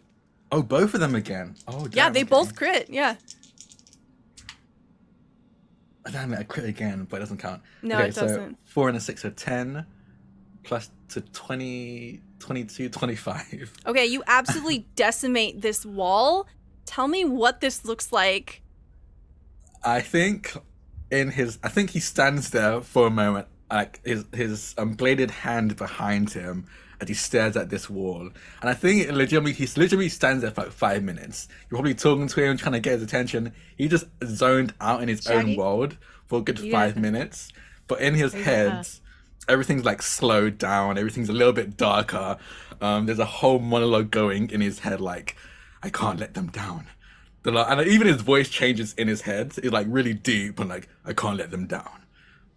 I let my parents down during the incident, and I can't let them suffer. Not like I think this. They're my Shaggy fine watched Record family. of Ragnarok. And then all of a sudden, I think everyone else sees him just almost like kind of sadly just swing his arms at it over and over again, again, another good 10 minutes. Oh, she's going through something. But in his head, it's all in one massive, powerful swing. Like he ends up on the other side, and then there's a moment of pause, and all the rocks crumble down to dust behind him. And he turns around in his head, goes, "I've done it." But out loud, he's like, "I think we're good now." Hey, buddy, are you okay? Of course, I'm okay. I'm the Dark Hound. No, the answer is no. Every day, all the time. I Mysterio. just scratch his head a little bit. And my voice is dying from this voice. His foot like kind of like in like without realizing pats like excitedly as you scratch his head. And goes, "I'm fine, thank you. There we I'm go. a hero, not there for. we go. I do this for nothing in return. Just out of the goodness of my heart, because that's the job of a hero." Yeah, you're a good boy. You're a good boy. Good boy. I look at Monsieur Mysterio. That does we still gotta still pay Shaggy though. Yes, of course. Mr. Mysterio wipes a layer of dust and rocks off of his face, and then like lifts up his tuba, and you just hear as he spits out like a bunch of rocks and dust from his tuba from the spit valves. Let us continue, Dark Hound and friends.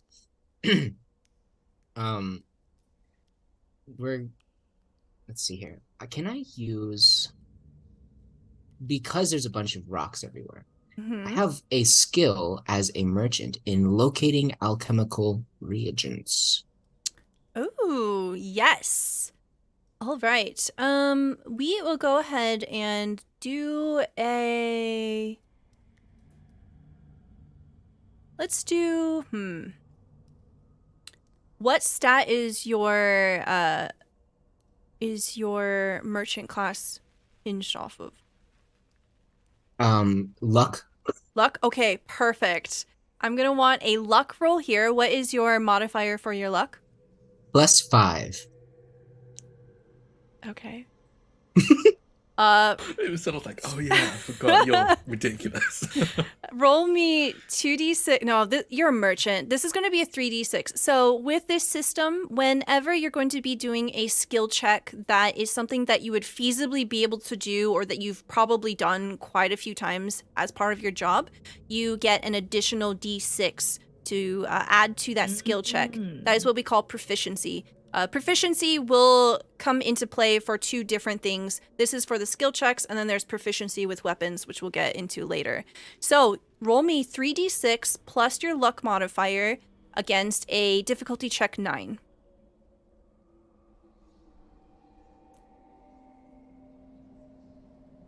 19. Okay, did you crit with any of the die? Yeah, 1. Okay, so it explodes. Go ahead and roll again. So you said 19 plus 21. 21. Okay, you absolutely destroy this. This is awesome because now we can roll on the equipment table here, which I have prepared for all of you. All right, I will let you roll just to make it fun. Go ahead and roll me a 1d12, please. Sure. There's a cat screaming in the back. I got a 9. Okay, a 9. That means you find a type of medium equipment. Go ahead and roll me another d12. 1. Okay, it's going to be rusty. Go ahead and roll me another d12. 2. It is going to be a helmet. And roll me a 1d20 and add your luck to it. Dirty 20. Okay, it's magic. Go ahead and roll me another d12. 4. Okay, so it's going to be a medium rusty helmet of swimming. So as you are picking through the rocks here, you find a very tiny pot helmet, and it has this sort of blue sheen around it. You see, as you peer inside of it, there seems to be something of a bubble coalescing. It's kind of iridescent and moving upon itself. You know, like when you have a bubble wand and it's got that film? That's what it looks like when you're looking into it. However, this particular helmet is very tiny. It looks like you could fit it onto a cat. Mr. Mysterio holds it up to his nose and goes, air. Here, Shaggy. The fruits of your labor. Thank you. I've never been thanked by a citizen I've saved. I appreciate it. Thank you. I think he just ties it to his cloak, and he just like drags around across the floor, but he ties it to the hem of his cloak. Mr. Mysterio leans over to Ringo with a cane and says, I'm taking that out of their pay.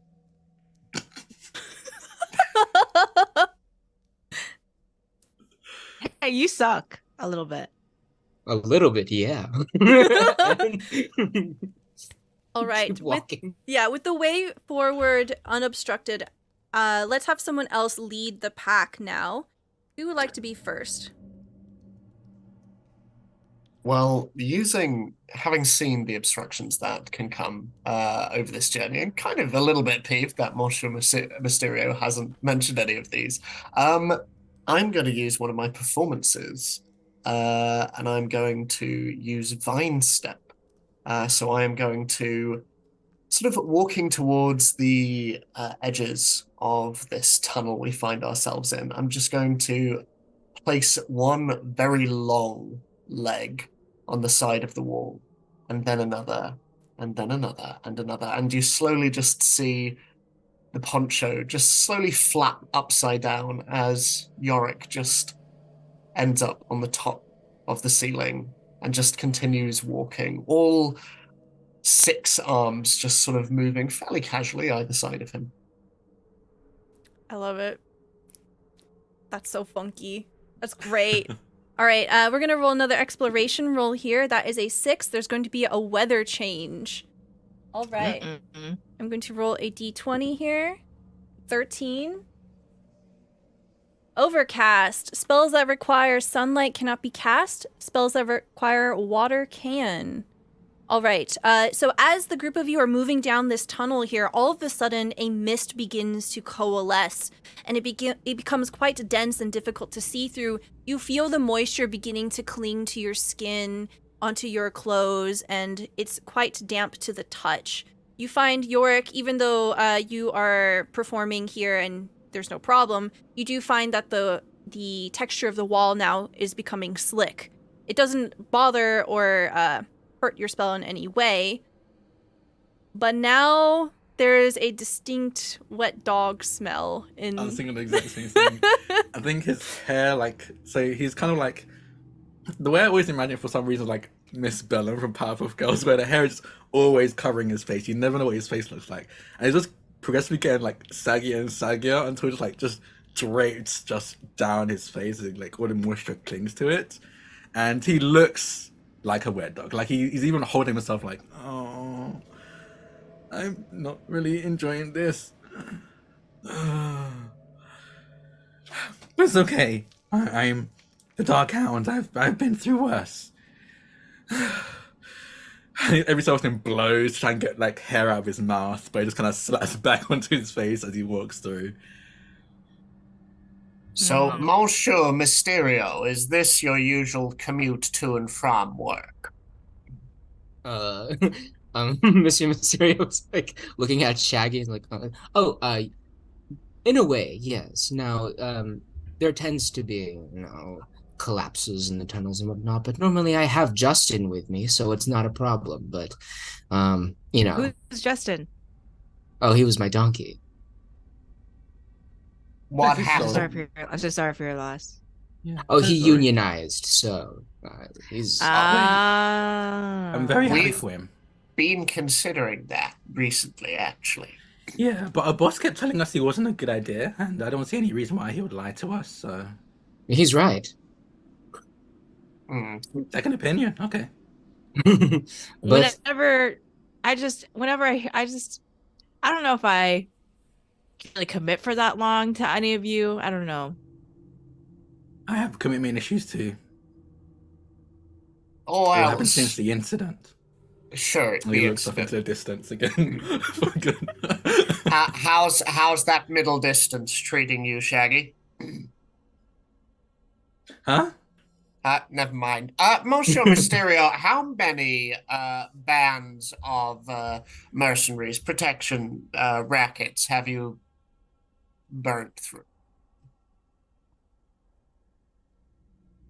like 5, 6. Right, Nope, 7. 7 once in the swamplands. Yes. right. Was Yes. that an amicable parting, or? Well, they died. They were dangerous adventures. This is fine.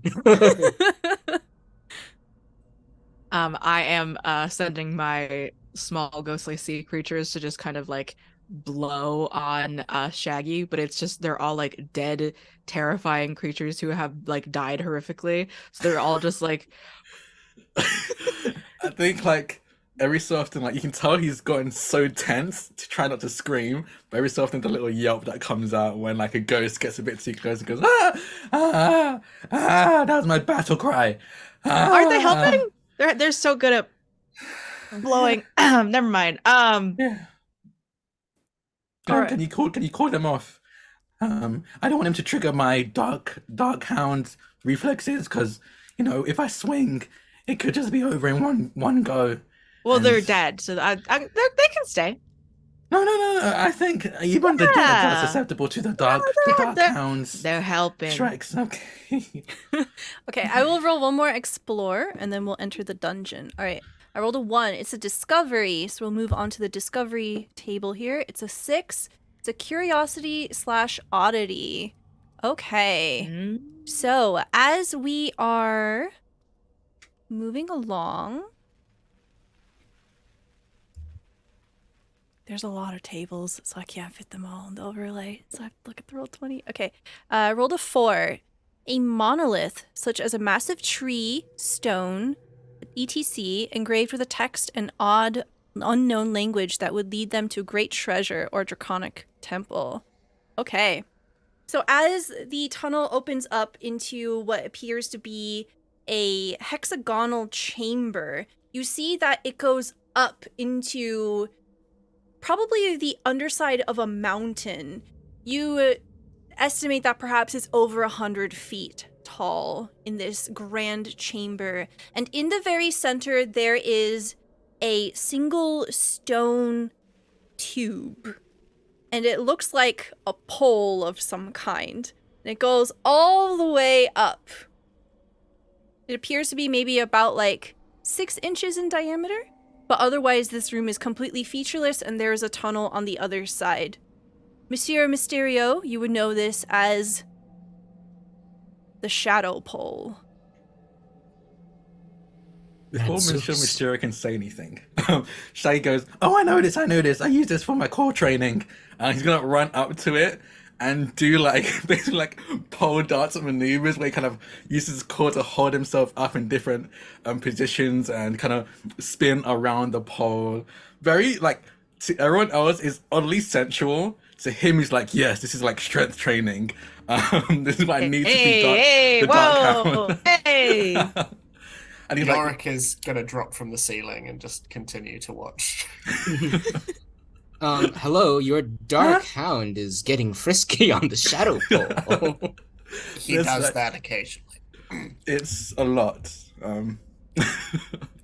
Mr. Mysterio, you would know that this ancient creation from some forgotten age is supposedly a map of some kind, written in some archaic language that no one has been able to decipher for a very long time. And it just sort of wraps around in these strange runes all the way up. And Shaggy, as you touch them, Oh can no. I get, please, a finesse roll? We are going to be doing a saving throw here, our first saving throw. Oh. Okay, the difficulty check is equal to this person causing the save. We'll say it's an 11. So what is your Oh. finesse modifier again? +3. Okay, so roll me 2d6 plus 3. Okay. Okay, I crit on one of them, so that's a 7 total. Okay, go ahead and roll your other die. I crit again, but it doesn't count. Mhm. 7, 13, so 14. 14. Okay. Oh no, sorry, not 14. 7, 16, 15. Okay, I'm gonna rely really heavily on the mathematical skills of my party because I'm bad at math. So if you say a number at me, I'll believe you. But chat's gonna know, and Yes. yeah. Okay, so with a 15, you pass the 11 here. As you are strength training on this pole Strength here, training. you begin to feel something strange. It's almost as if a prickling of wherever you make contact with the stone. It almost feels as if it's trying to bite at you, maybe even pull you into it. And just as you feel this strange sensation, your danger sense goes off. What do you do as you manage to successfully evade this? I would practically upside down at this point in one of the core training positions. I would like push off the pole and like maybe, I don't know if I land on my feet, but like push off it and then kind of flip to land on my feet a good distance away. And just I'll roll to see if I actually make that because I think it'll be very amusing if I don't. I don't. I rolled 2 ones. I push off the pole and in a like halfway go through my flip, but then just land face first on the ground.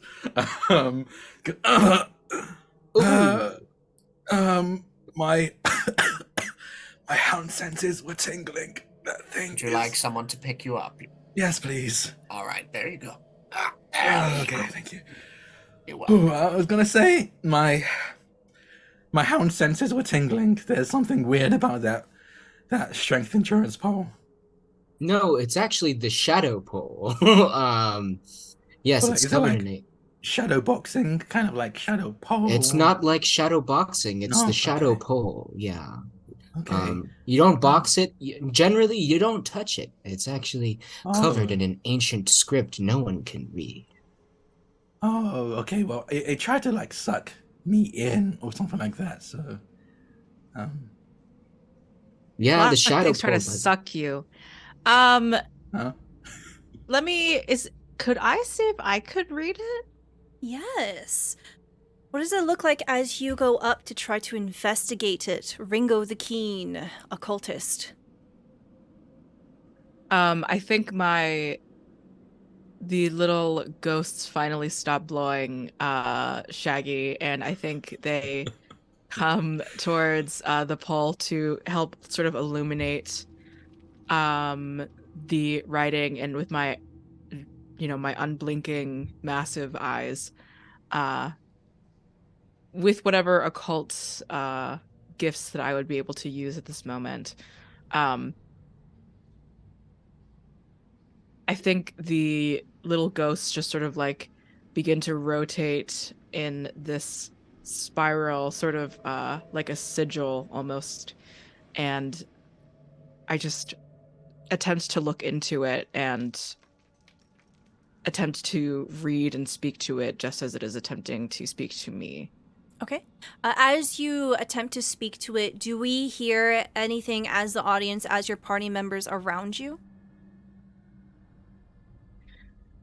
What Ringo is hearing is a beautiful humming of these little sea creatures, almost in a wonderful harmony of something, and it makes Ringo smile. But everyone else, I think, hears just like dark and murky, like bubbling, and with every like bubble that pops, almost is this like gasp that like fades away and out and echoes.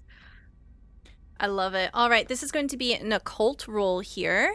What is your occult modifier? +4. Okay. We are going to say that this is a legendary check here. This is an ancient thing that many people have not been able to decipher, even aged scholars of great repute. So please roll me. You're into weird stuff. We'll give you a proficiency here. So go ahead and roll me 3d6 plus your occult modifier. You have to beat a 15. That's 1 crit. So that's gonna be that's 8. No, I'm sorry. It's 10. That's 10. And then I re-roll that 6. That is a 3, so 13. And then we add a +4, which is 17. All right. So describe to me what happens as you crack the code of what people for 1,000 years, like professionals who live in the great towers of the frozen north, who study the stars and stuff, have not been able to figure out. What happens in this moment? There is a little fun thing that Ringo willingly went through, which is mechanically give themselves 3 corruption. To Ringo, narratively, Ringo was spoken to by something as they were traveling through this tundra during a blizzard, as they are from Polaris, the Arctic, the magical Arctic. And something spoke to them to help aid them further through the blizzard without having to turn back. And Ringo said yes. And just as every eldritch, every occult thing that Ringo has traveled with and alongside and to, it is a simple trusting, a handshake, a warm embrace to something. And whatever Ringo has just now opened herself up alongside as well, sort of her party, she reaches her hand towards the scrawl on the pole, and I think briefly the text itself, a similar red as the unblinking nature of her sclera, the text also blinks and fades in this red, and again, it's this warm humming, but to everyone, the entire sort of underground cave area, just this red shadow just casts a light all over everyone. And then it goes away just as quickly as Ringo turns around and is now able to tell everyone what it says. That was so cool. It was beautiful. Ringo, you might be. Sorry, I didn't have anything to eat. You might be the chosen one. Wait, hold on, wait. They're the chosen one? None. Ah! Again, I don't really have that. I've my commitment to a single person I kind of struggle with in general, so I'm not sure. I don't know what a union is. Yeah. But it sounds intense. Yeah, our boss says it's a Anyway. bad idea anyway, so it's fine. This ancient text, which reads, It says that in the heart of the City of Light, buried is an ancient terror. But it is also there that a great power can be harnessed by the Chosen One. it says that there is a big friend there that I think I can talk to, and it'll be very warm and friendly to all of us. There's like also another thing that can maybe, it's probably going to hurt the friend, so we need to make sure that we're able to take care of them. Okay. Now remember, you Alright. can't help this friend without getting some sort of royalty fee. Now that you're the chosen one, or at least that now that we know that, I can act sort of as a middle manager. You know, we can discuss a rate, but don't be giving out your services for free. Yeah. Yorick, go ahead. Sorry, how truthful is Ringo being? Can I tell using my insight proficiency? For the intents and purposes of it being a stream, we are going to go ahead and give the agency to whoever we're rolling insight against. So I'll let Joe be the decider here. Go for it. I'm lying. It's not. Maybe it's funny because Ringo is technically lying, but also Ringo is choosing to view it that way. One of Ringo's personal quests is to persuade a hostile target into being friendly or helpful. So, I think Ringo has an agenda at all chances when it comes to monsters and such. If you'd like to glean more information than that, you can absolutely do an insight check. I'll do an insight. Okay. So that's 12.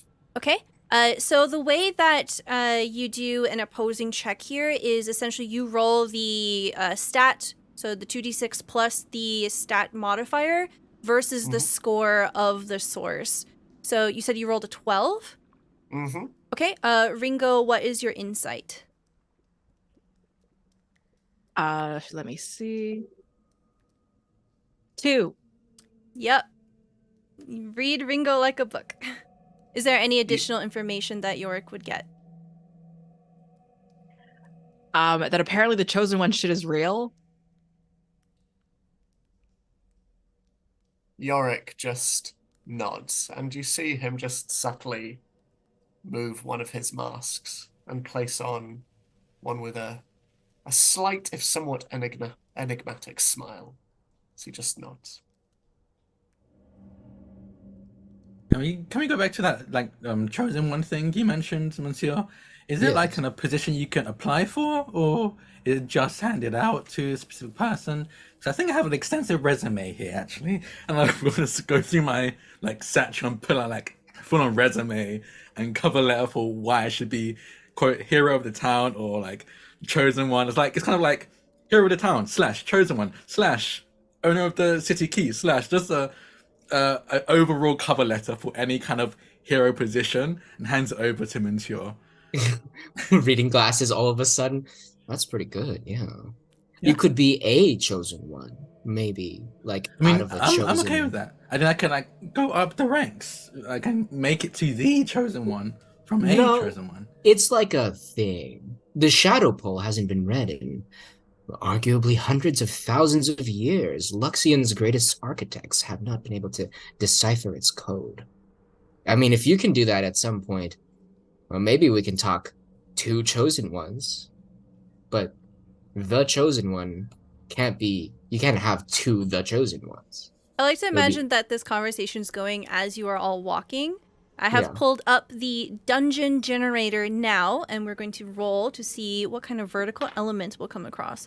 I rolled a 3. It's going to be an overlook looking into a lower floor. So as the group of you are walking past the shadow pole and into the next room here, the tunnel opens up and you see that instead of it opening up, it opens down. You are on what appears to be somewhat of a balcony, and there is a very fragile railing along the edge overlooking what appears to be a pit that goes down perhaps 100, maybe several hundred feet down, and along the sides are these very steep stairs that were carved out of hand. They look very, very precarious and very uneven.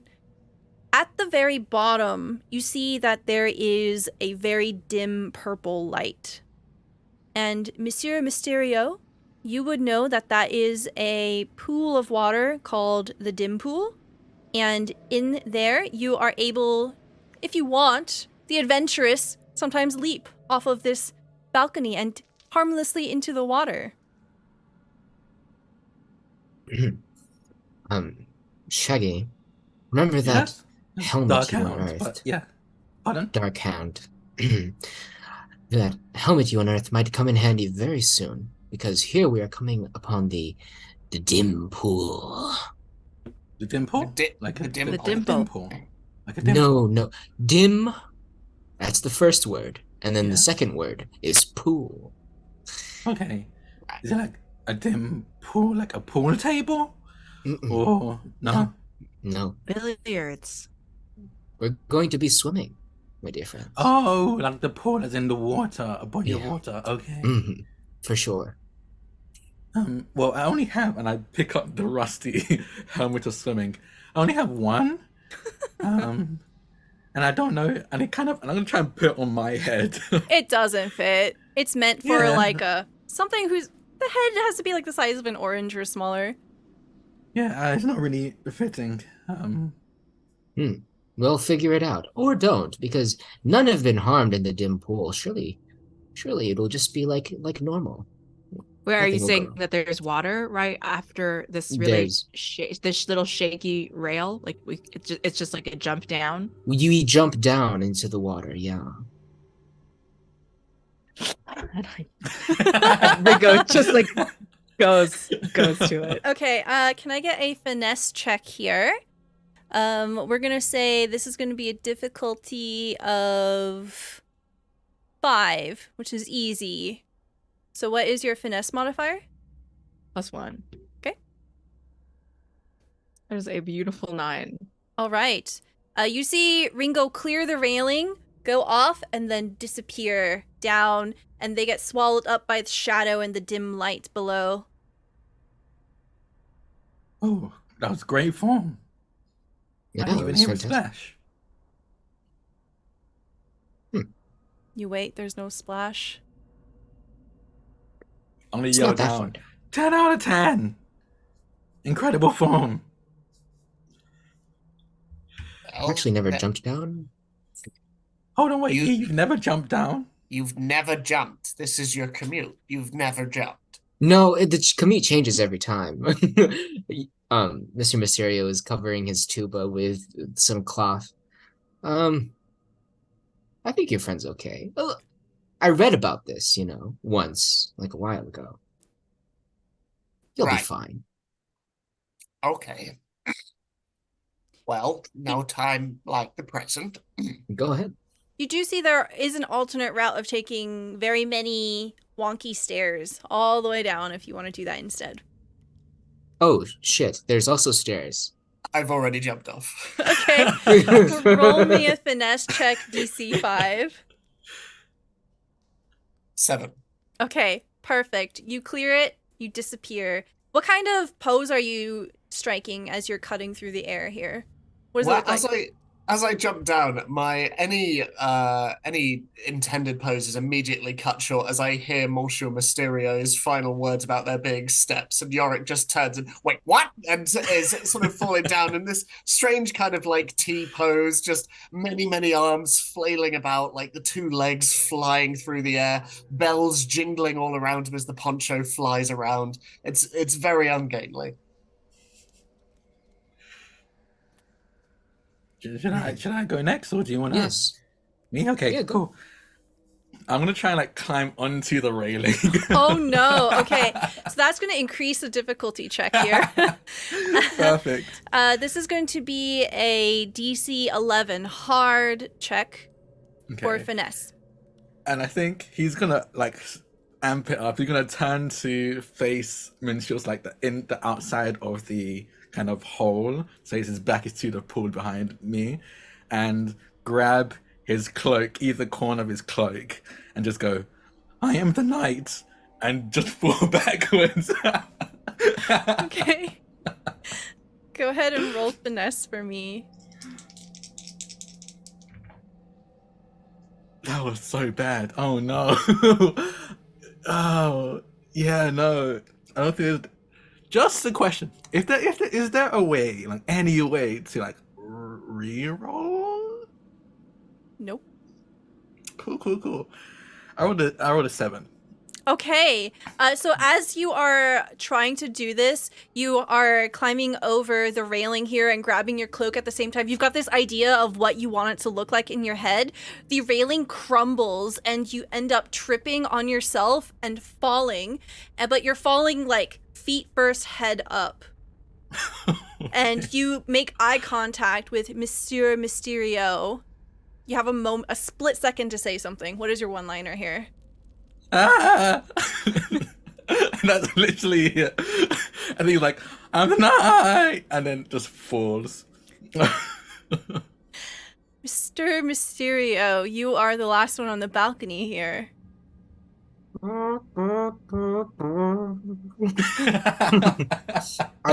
I see that the stairs just sort of go down to where the pool is? Yeah. Basically, Go it's like down a the- circular room, and you just go down the stairs. I go down the stairs. Okay, as you decide to go down the stairs, I rolled on the dungeon table for hidden things, and there may be a hidden thing here. Go ahead and roll me insight. What is your insight modifier? -2. Ooh, okay. 2d6? Yeah, 2d6 with your modifier. We're going to say that this is going to be a DC 11 here. Can I make that at all? 6. Nope. 6 minus 2 is 4. 4, 8. Nope. Yeah, I got 2 1s, so Yeah. I got a 0, I guess. Okay. So no, the -2 would be only on the total. So you would have Okay. a total of. Well, you rolled 2 1s anyway. It's fine. Yeah. Okay. You are beginning to make your way down the stairs, and you pause for a moment, and you look over at a stone wall, and then you just keep going. Probably right. nothing. Probably nothing. So we cut the camera over to Ringo falling through the air. What do we see as Ringo, you're falling and it's taking an absurd amount of time to fall through the air?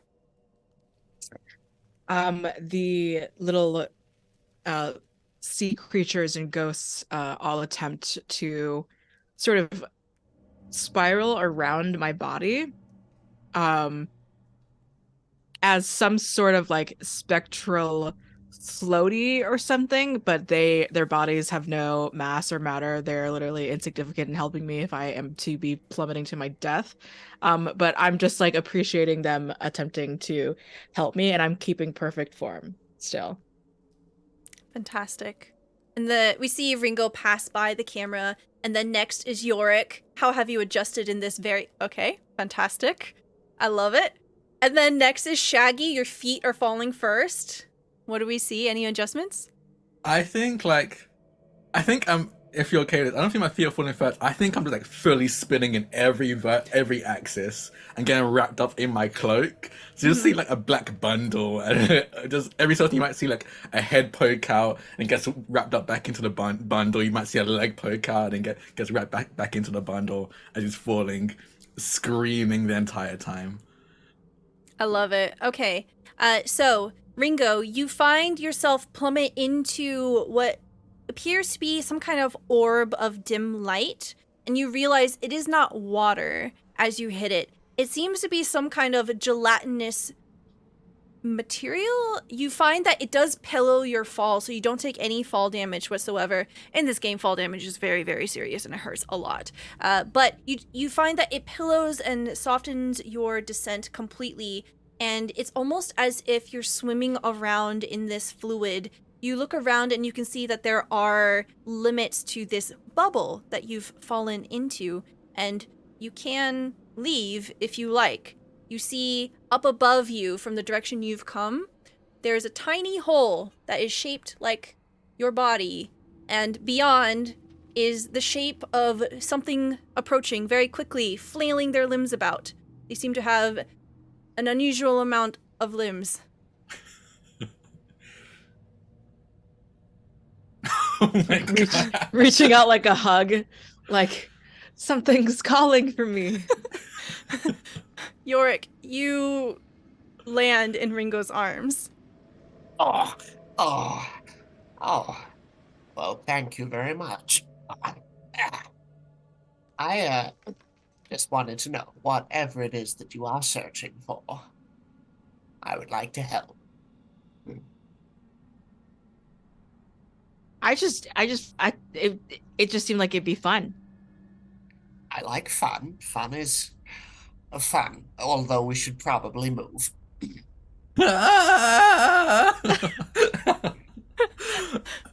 And I think, while everyone was, I think I was cushioned. Yeah, I don't take 4 damage, but I think it's like, you know, when you like belly flop into a pool and it like stings.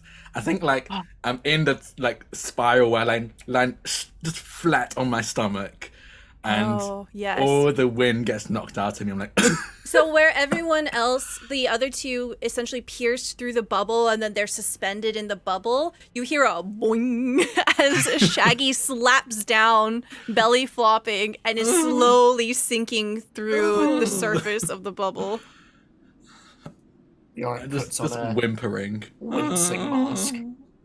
Oh, Are you all right, Shaggy? oh no, my tummy hurts. Oh, yeah, I know, buddy. Come on. And I'm gonna try and drag him through the outside of the bubble, just through the membrane.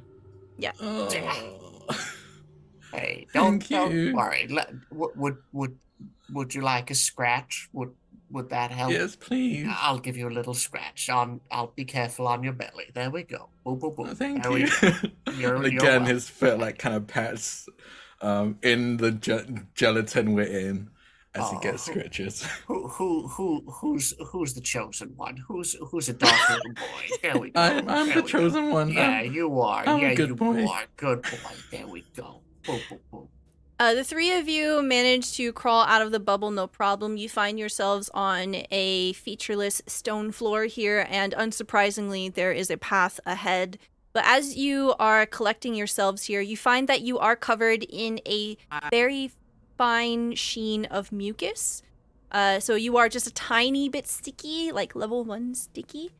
Monsieur Mysterio does not seem to descend the way in which you have, and it will take some time for him to appear. So you have a moment to yourselves as the League of Extraordinary Gardeners. Mm-hmm. A league So, of their own. how are we feeling about the fact that the person who's employing us has not only burned through several mercenary groups, but very freely gets us to jump off ledges while they make their way down the stairs? We should run away.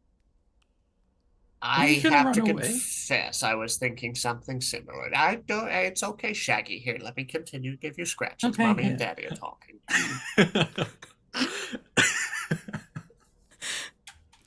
Mr. When we get Mysterio. scratches, he zones out again. He's just out of it, enjoying the scratches. I love it. Is there anything particularly shiny or glowing on your person? Yeah. Okay. I have a lucky guitar that is adorned with odd trinkets. I have a jagged Badland short bow that is made with void and stars. I have a brigand axe that leaves a trail of glowing butterflies. And a snake wand that actually is probably not glowing. And then also the glittery potions that are on the belt. Okay, so very clearly you can see exactly where Monsieur Mysterio is, just trailing down the steps one at a time, coming down your way. Very, very far away still. Are those butterflies? Yeah, those are butterflies.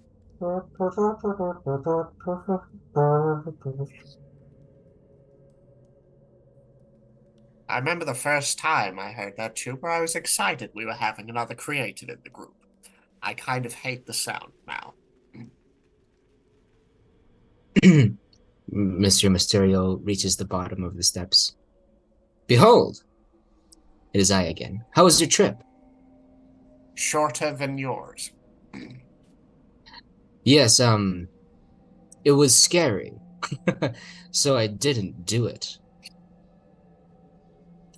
Shaggy hurts her tummy. Oh no. Here, do you want I have a potion of a sorcerer's salve. Here you go. I don't know what it is, but it sounds tasty. I'm gonna drink. I'm just gonna drink the Sorcerer's Salve. Pretty sure it's not a drinking thing. I just chug Shaggy, it. no, okay. While Shaggy's drinking it. Now that I think about it, I don't know what it is either.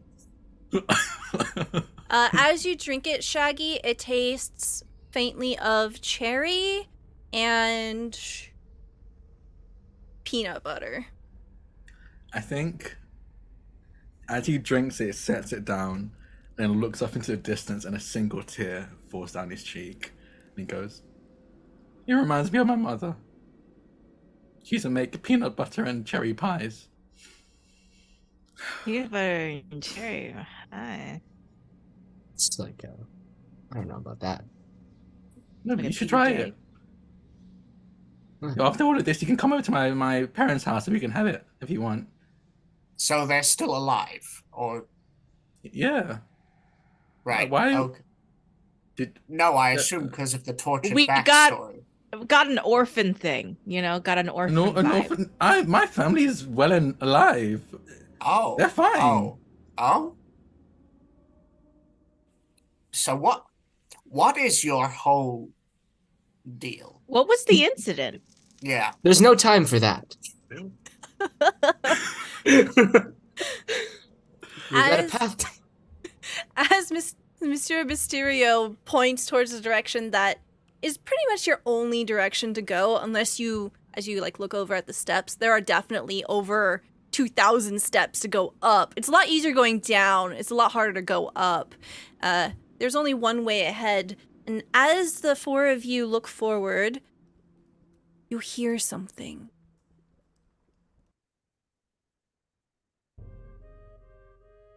Hear Who farted? Sorry.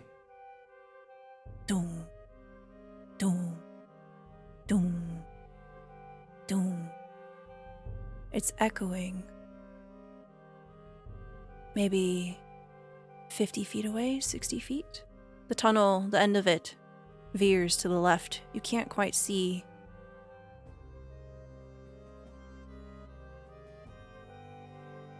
I'll scout ahead. Okay. And casting long, shadowy, weird spider-like shadow on the wall, Yorick is just going to creep forward and put on a slightly wider-eyed mask. Okay. What would you say your approach is here? Are you trying to do this stealthily? Any spells you want to try here? I am trying to be stealthy. I don't think I've got anything that can help me, but as I walk forward, one of my porcelain arms has a strange pattern around it. Sort of looks hastily drawn on, almost like that of a child. But as he walks forward, you see silhouetted against the light, just something begin to unravel from his arm, and the childlike drawing is no longer drawn on the porcelain, but it is somehow hanging in very real space next to him, as you see a brick on a rope just dangling next to him, and he's just going to... I love this. I'm going to break the immersion here for a moment to say we have just successfully fully funded Tales from Myriad. Let's Woo! go. Thank you so much, everyone. Please check out the Kickstarter. If you have not already, you can use !TFM in chat for more information. The Kickstarter just started today, so there are 29 days left from the moment of this right now. And so let's keep our fingers crossed for stretch goals. Okay, back to the story.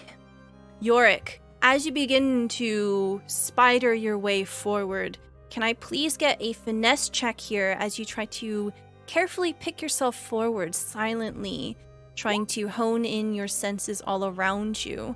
We're going to say that this is a DC 9. That is just successful on a 10. Okay, perfect.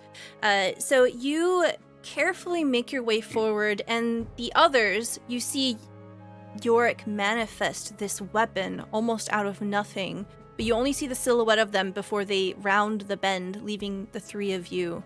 Is there anything that you want to do here? I always find it really cool when he summons the whole rope brick thing. Brick on a stick. Yeah. Really simple, but really effective. Yeah, it was pretty cool. I'm not gonna lie. The- We're just gonna I'm just gonna march forward. I don't know. Okay. I whisper to Shaggy, every time Mrs. Misery speaks, it kind of pisses me off. I think they're kind of a stand-up person. I kind of like them. Yorick, as you round the corner here, you see that there is a fork. It goes left, it goes right, and you see some kind of light, a little flame, bobbing back and forth in rhythm of the doom, doom.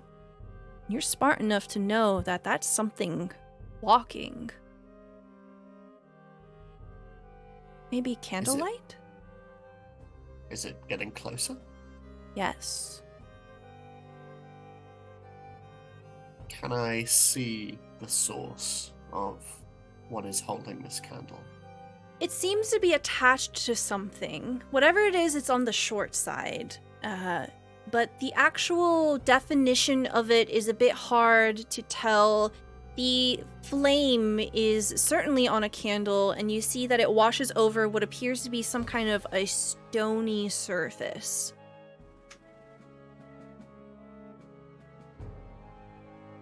Fancy finding another stranger down here in the tunnels. The creature stops, and you hear a scraping, almost the sound of stone against stone grinding as it... And you see, as it steps out of the shadow and into view, what appears to be... How do I describe this? You know Minecraft Steve? So, you know how it's just like block and then block, you know? It's just like a short guy made completely out of stone and has a single candle on his head. Oh my. Well, you're very cute, aren't you? And I'm just going to put the brick to one side. I'm not sure how offensive that would be to the Splitter Stone. And I just like kneel down to his height and... As you kneel down, it takes another step forward and you realize the kind of like sculpted block hand part that's on the arm part is holding a knife. Oh shit. And I'm gonna just immediately scramble back. Okay. It doesn't move very quickly. You hear it continue in its path, heading towards you. So, Mr. Mysterio, you decide to just go, and you are met with Yorick fleeing back in your direction. Shit. What's become of you? A small stone man with a knife and a candle on his head. One of yours? No, I don't know what that is. Right. I'm gonna run too, but maybe we should fight it. Why? It might have cool stuff inside. Fair It point, might be well a made. friend. Wait, did all of you say a rock man? Yes, and it has a knife. Your nemesis. My nemesis is here. I'm pretty sure I dealt with him. Unless there's others. Okay, everyone stand back, it's fine. I don't want you to all get caught up in my tragic backstory. I know the past follows you no matter how much you run, so I'm done running. In the threshold of the tunnel that opens up into this chamber, you see a small stone guy with a knife and a candle. It has a completely featureless face, but somehow you know it's looking right at you, Shaggy. I put an arm out, like almost as if I'm protecting Yorick. Leave this to me, Yorick. So I've got this. I just want to say, Shaggy, if this is your nemesis, I'm sorely underwhelmed. I'm sorry, who's running? Sorry, but a little stone guy with a knife. Anyway, yes, go. You were running. You clearly find this more terrifying than I do. All right, go. Okay. All right. The camera swings with Shaggy as Shaggy turns towards the construct, and what we see as it comes to a stop is from its one side, another one that was perfectly marching behind it appears, and there are 3 of them directly in front of you. And this is where we would roll for initiative, but we are going to take a quick break. Please join us in taking a 5-minute break, just a stretch, get reinvigorated here for combat. Make sure we refill our drinks, and we will be back here shortly. Please check out the Kickstarter and click the things while you are here. We're back. And we are back. Thank you so much for your patience, everybody. As you see the 3 of them fall into position, we hear dramatic music shifting. It's time for combat. My brain was like, do.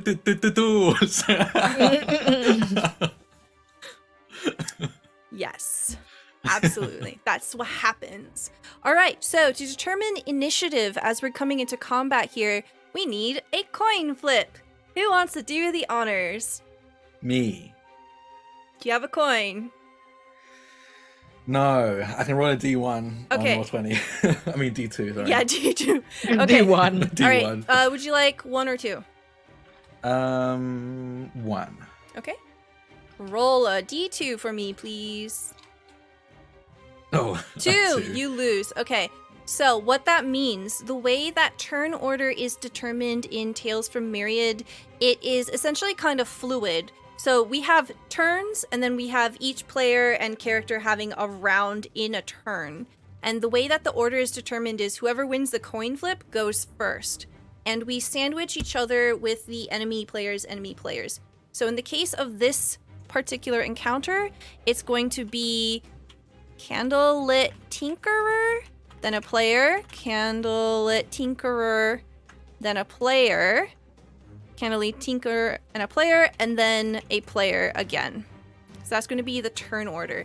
And with every turn, it doesn't have to be the same order. So for example, if Shaggy goes first in this turn, you don't have to go first in the next turn.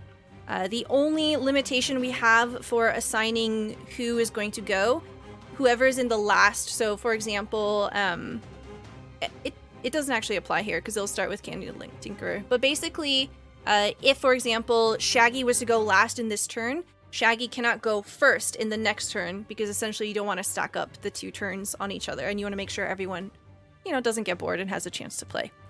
All right, so the Candlelit Tinkerer will go first. I'm going to have to make 3 of them so I can keep track of their hit points. You see that they are about 50 feet away from you, and they begin to march towards the group of you. The first one has a movement of very slow, and you see it begins to shuffle forward, brandishing this very rusty-looking knife. And you see that the flame of the candle that's adhered to its head begins to burn brightly. It'll move closer with its turn. So now it is one of the players' turns. Who wants to go? I could go. Okay. These are my arch nemesis. As I brandish my claws, I go, I see you've come for revenge, Stone Man. And they were your brothers too. You think because I'm not with the Justice League, you can take me? I've got a new team behind me, and I turn and gesture to my group. The league, the Krieg, yeah. Yeah, exactly. And I'm gonna charge towards them. Okay. But if they're 50 feet away, I don't think I can reach them because mine is 30 feet. One of them did move forward 20 feet. Okay. So you can close the distance. So just to explain a little bit of how action economy works in this game. So we are going to have turns, and then each person's going to have a round in a single turn. And during your round, you get an action, a bonus action, a reaction, and movement of 30 feet.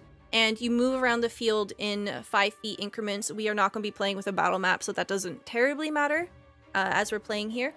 And reactions are essentially things that you can do on other people's turns.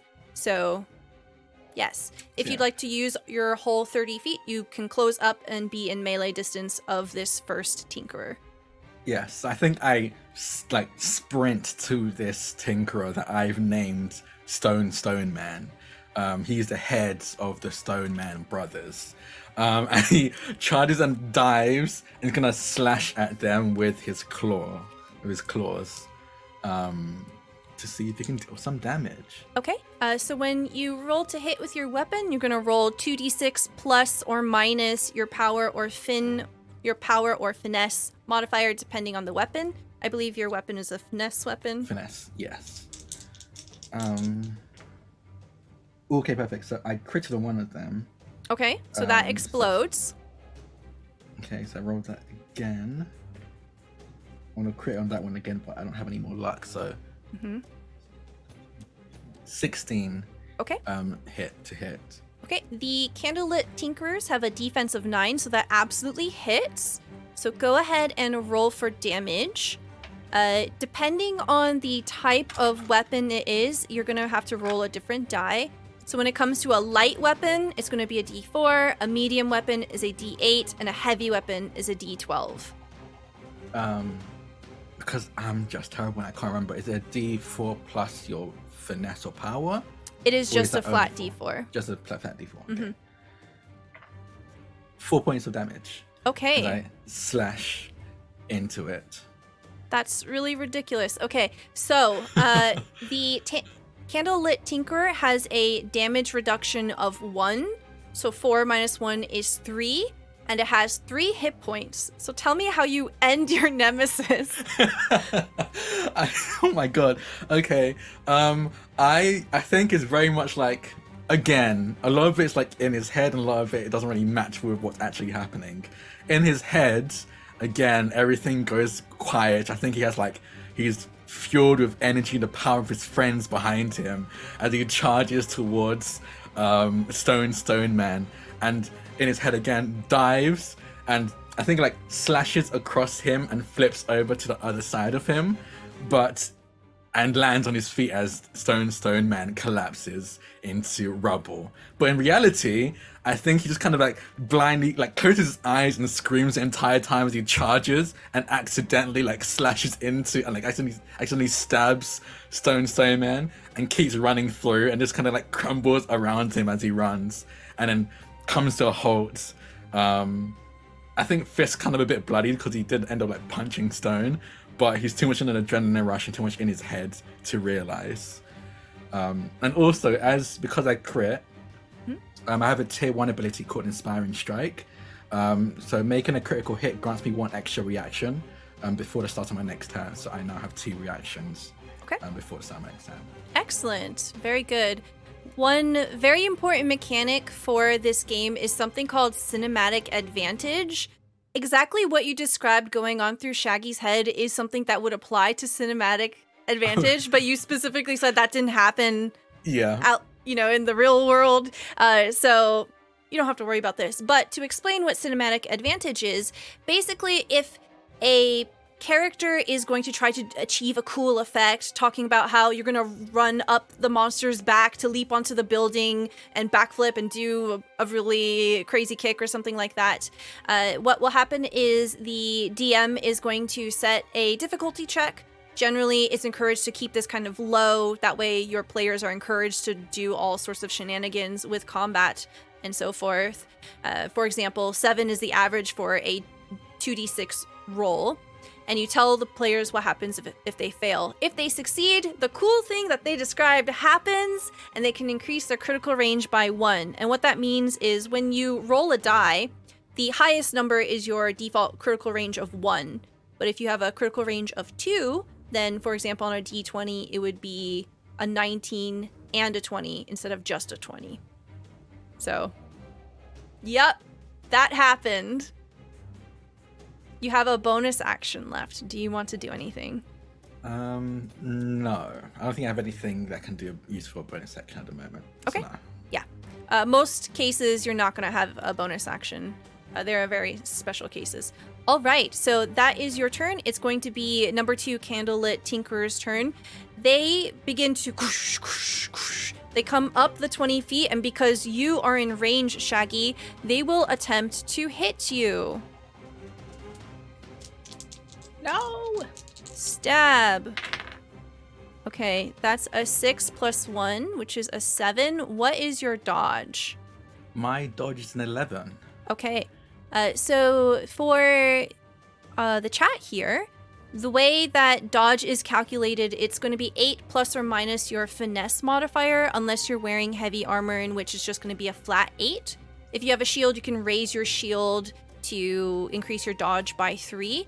And your dodge is essentially what someone's going to roll to fight against in order to see if they manage to hit you. So what does it look like as it tries to stab you but fails? So I think as I in reality practically barreled through this first stone man, I think as the second one goes to stab me, I slip on some gravel and it just about misses me as I stagger backwards. All by accident. I don't think anything he really does in fights or in combat is really on purpose. But yeah, he staggers backwards as it just narrowly misses. Fantastic. Okay, that will be the end of that little guy's turn. Who wants to go next? Okay, Ringo. you're up. I'll be casting Swarm. Okay. Swarm is an occult spell, which I can call a swarm of tiny creatures to do the bidding of the caster. Me. These creatures can attack and fly, and they make 2d4 melee attacks, again, using my occult instead of power, ignoring a DR. Okay. So, magic is very cool in this game. There is going to be a casting difficulty associated with every spell, and essentially you're going to have to roll to see if you cast a spell correctly and successfully. The way that we calculate this is you can roll a number of d6 up to your maximum magic bonus modifier. So I believe your occult is 4.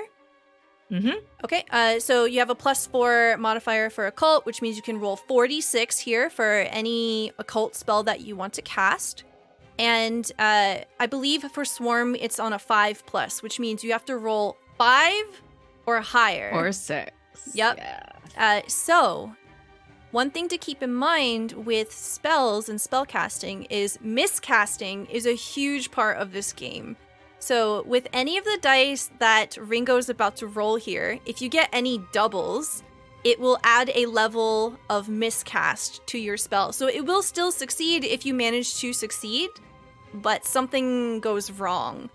And so, for every pair of a double that you have, it adds another level of miscast. Or if you have 3 of a kind or 4 of a kind, it will add another level of miscast, going up to level 4. And level 4 miscasts are pretty chaotic. So, you would like to cast Swarm. Yes, I would. How many dice do you want to roll? Up to 4. I'm gonna roll up to... Yeah, I'm gonna roll all of them. Okay. Go ahead. Let us know if you have any exploding dice and or any doubles. I have 2 doubles, no 5s. Okay. What are your doubles? There's 2 3s. Okay, so you miscast. All right, this is going to be a level 1 miscast. I need you to roll me a d20. Okie dokie. We all die. 8. 8. Okay, so tell me what happens when you try to cast a spell. It doesn't work, but your clothes begin to strangle you, and you need to make a power DC 7 check to not be entangled each turn for the next minute. Interesting. I think I'm egging on. I'm like, come on, sea creatures, we could do this. let's go. And I forget that they're dead. And I'm like, oh no. And then my clothes start strangling me. So my power is a -4. Or it's a 2 rather. So am I rolling 1 dice? So with a DC check, you'll roll 2 7. dice. 2 dice, okay.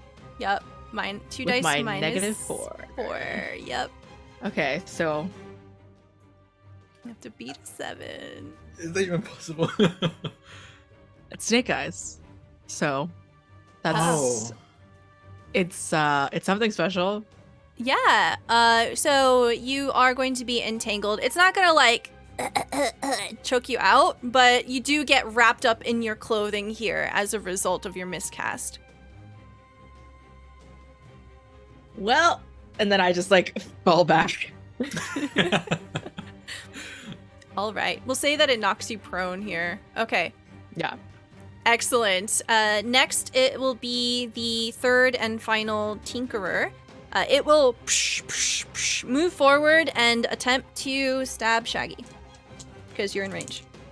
Yes. Okay. 4 plus 3 plus 1. 8. 8. I dodge it again How? with my dodge of 11. As I think again it's a case of I think I hear Ringo cheering their swarm on. I think Shaggy's like, oh, they're cheering me on, and it turns around to wave at them, and exactly as they like step back to turn and wave is when they lunge, and again just barely misses Shaggy as they turn to wave at Ringo and see Ringo go down and goes, oh, are they okay?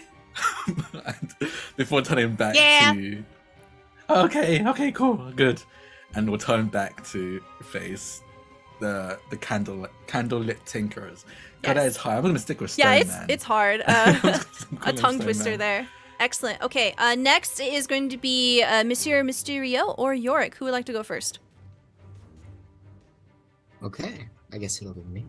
Mr. Mysterio, upon seeing Ringo the King go down, walks up.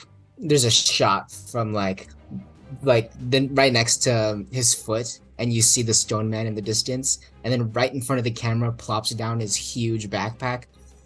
He's like, "Worry not, Ringo. I have traveled lands far and wide and walked paths ridden with dangers you could not fathom." Mr. Mysterio opens the flap. You see the handle of an enormous axe, and butterflies fly out that are glowing. And he reaches in and pulls out a crowbar, and I'm gonna throw it at the Stone Man. Fantastic. Okay. So when you throw something, Yes, I have a merchant ability that says items you carry have an effective range of 30 feet as long as you have a line of sight. So one of my items is a crowbar, and I believe ranged weapons are all finesse. yes. So go ahead and roll me 2d6 plus finesse here. 8 plus 2 equals 10. 10. Okay, that's a Mhm. hit. See how much damage you do. How much does a crowbar do? I'm assuming. I'm gonna say it's a light weapon because it's an improvised weapon, so that's gonna be a Yeah. D4. A D4. And could you tell me how luck works in regards to exploding dice? Yes. So if you roll a 4 on a D4, then it explodes, which means you can roll again. So, for example, if you roll 4 like 4 times in a row, because your luck is +5, I think, you can do it Yeah. 5 times. Okay. That Yeah. doesn't affect the crit range of it, though, does it? No, it doesn't. Okay. Let's do this.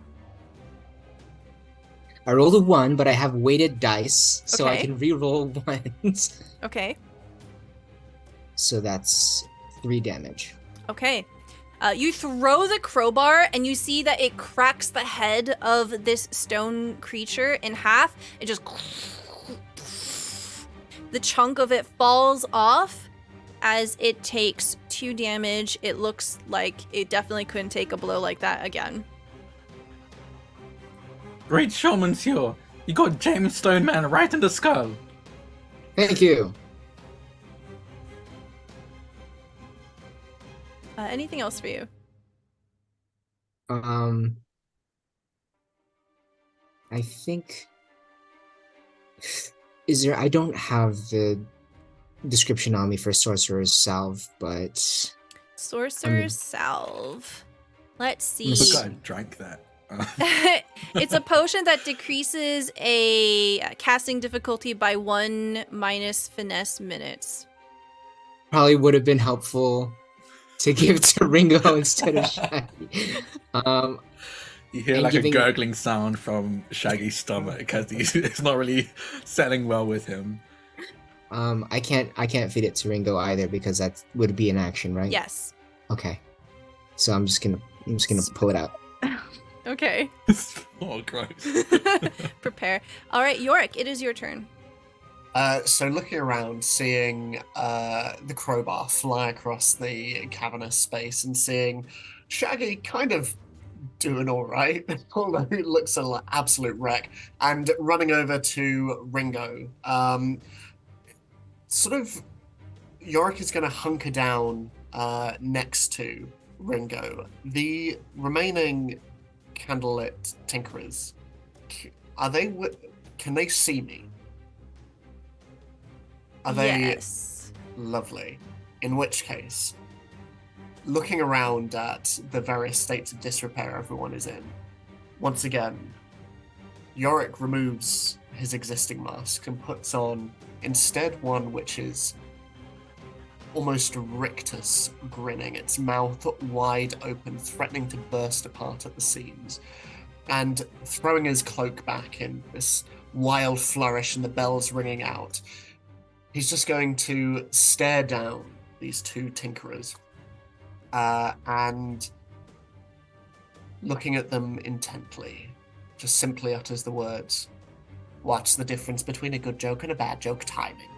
And with that, I use my comedy performance, which means targets who can see me laugh and they can't take an action for the next 5 rounds, so long as I'm continuing to perform. Oh my gosh, that's amazing. It's very powerful, I'm very sorry. I love it. So as you do this, all of a sudden, the half stonehead and the full stonehead of the other tinkerer, they both turn towards you, and you hear them say, with no mouth at all, "Ha ha ha ha ha ha ha ha Oh, ha." I don't like that. Ha ha ha. Excellent. Did you want to Yucky. move at all? Just sort of protectively crouch next to Ringo. That's all I'm going to do. Kind of like creating a weird cage of arms kind of around them. Excellent. I love it. Okay, we are going to start on turn 2 now, and it will start off with a candlelit tinkerer. So the one that is undamaged will move forward, and it moves past Shaggy, trying to make its way over towards Yorick. This will trigger an attack of opportunity if you would like to use one of your reactions. Yes, I would love to. Okay, so it's just a regular melee hit. Yeah. As they walk by, I go, "Oh no, you don't, James Stoneman!" And I'm going to slash at it with my claws. That is a 10. Okay, that hits. Go ahead and roll me a 1d4. 3. Okay. As James Stoneman, the one with half a face left remaining, moves to try to approach the comedian, you slash at him. Tell me what happens as it ends him. I think this time there is some finesse to it. I think that what happens in his mind is actually pretty close to what happens in real life, as James Stoneman tries to walk by him, and the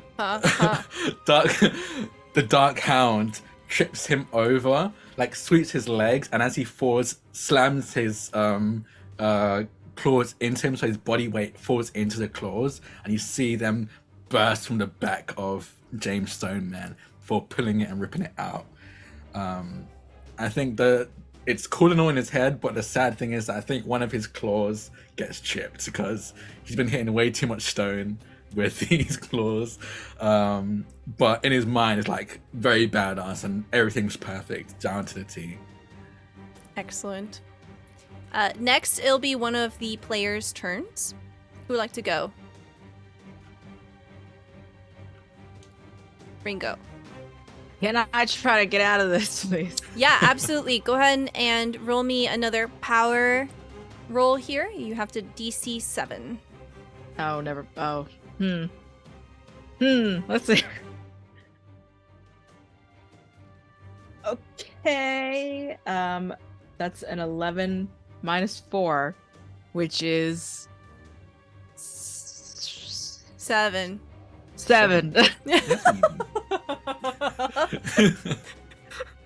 I wish I could edit that out of the VOD, but I can't. So No, it's okay. yeah.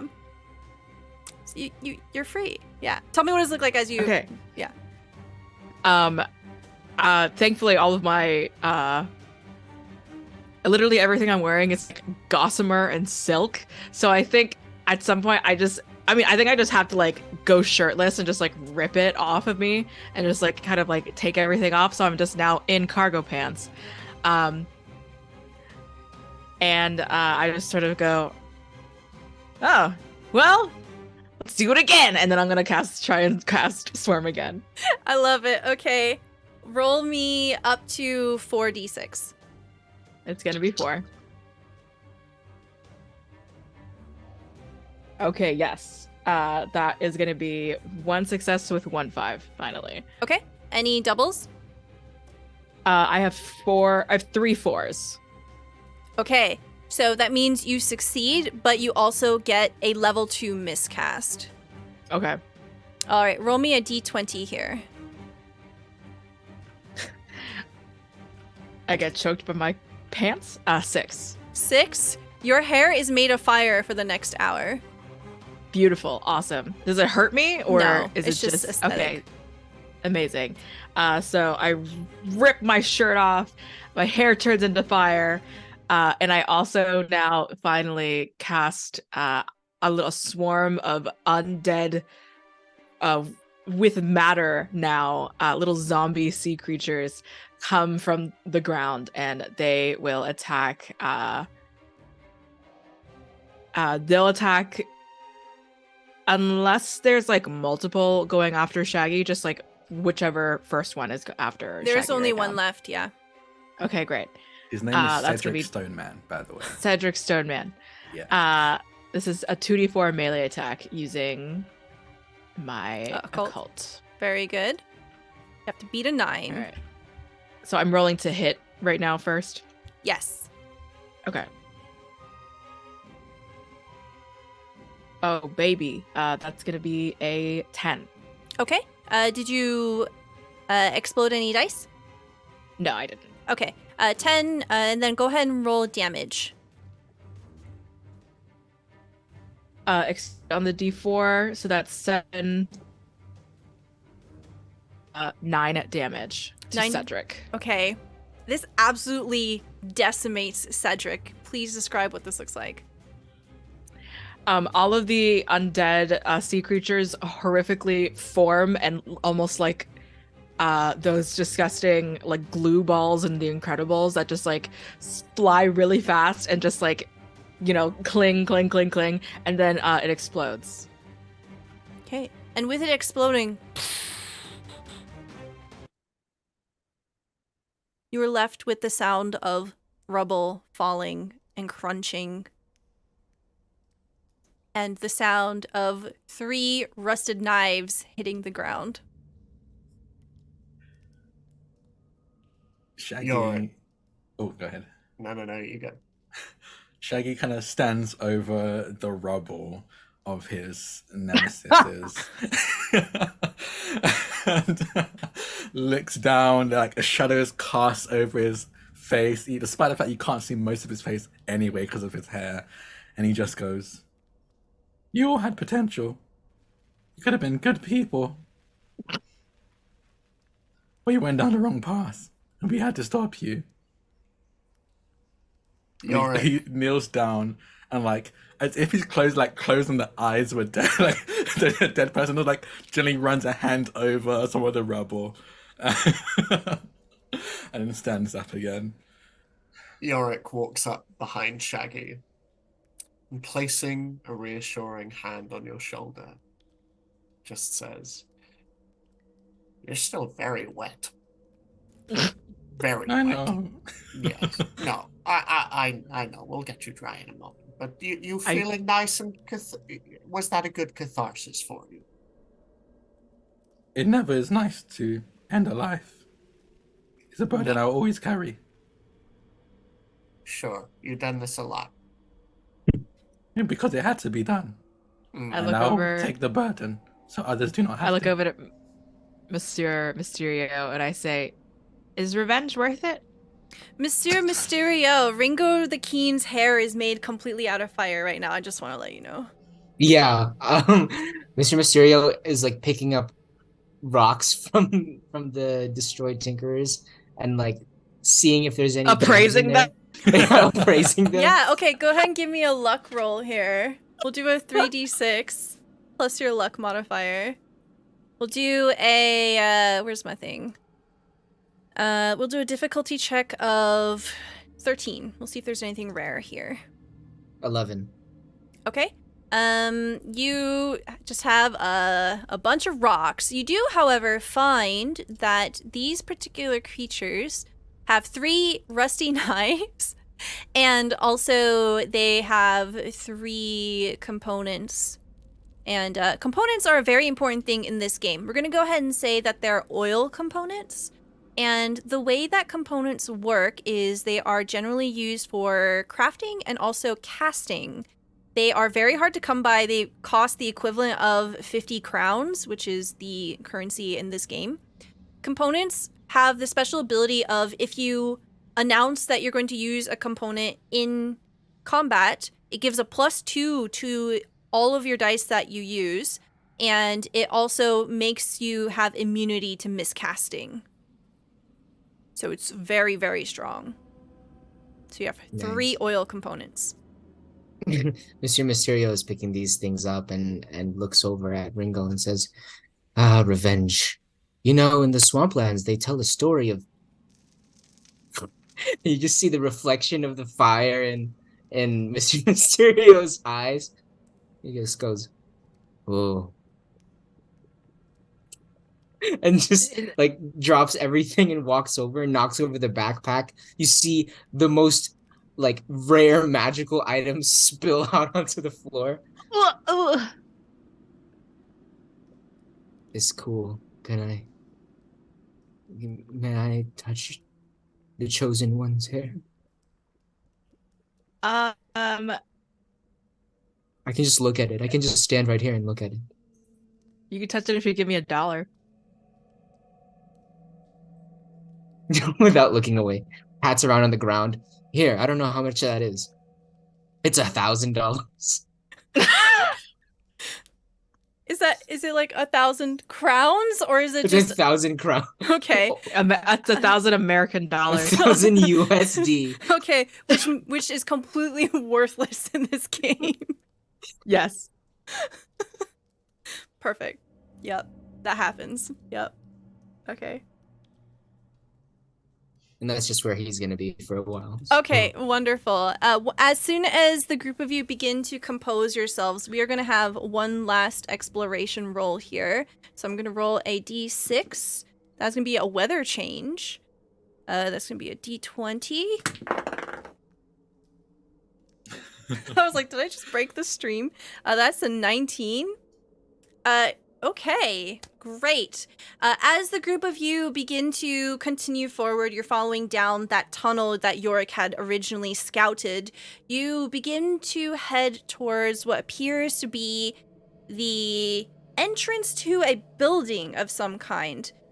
You see, as you're looking, that there is a large glass ornate door, and on the inside is this immense, like, migraine-inducing light that washes out from it, almost the equivalent of bright sunlight.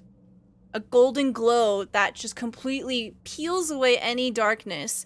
And Monsieur Mysterio, you know that this is the Sun Station, the station that most surface dwellers might use to make their way over to Luxion. To the City of Light. And it's definitely not comfortable on your eyes as someone who prefers the dim light. Oof.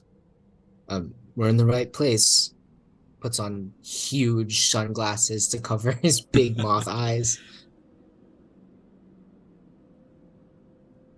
I've never seen light so glaring since the incident. The incident. Yeah. Kind of looks off into the distance.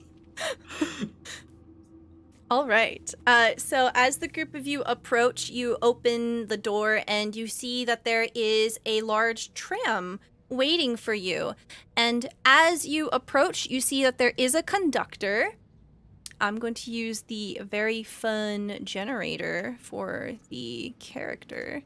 There's a Tales from Myriad character generator available. So we see a scrawny beastkin merchant wielding a slimy Zweihander that glows faintly in the dark, wearing a feathered cowl and a tattered but colorful brigadine. They have a misty orb that floats on its own with geometric designs. So you see this person wearing very colorful armor, but wearing a conductor hat, so clearly they're the conductor. And they watch you as you approach. Hello there. Welcome to Sun Station.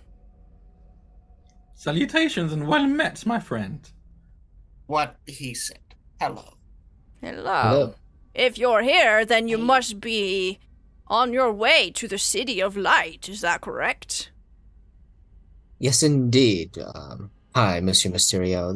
These are my friends, the League of Erroneous Gumballs, and we would like to pay for passage to the city. Well, all right. I am the Dark Hound. You probably have heard of me. So you No. don't need to. I can give you an autograph later after we're off the job. Just let him give you one. Just let him give you one. No.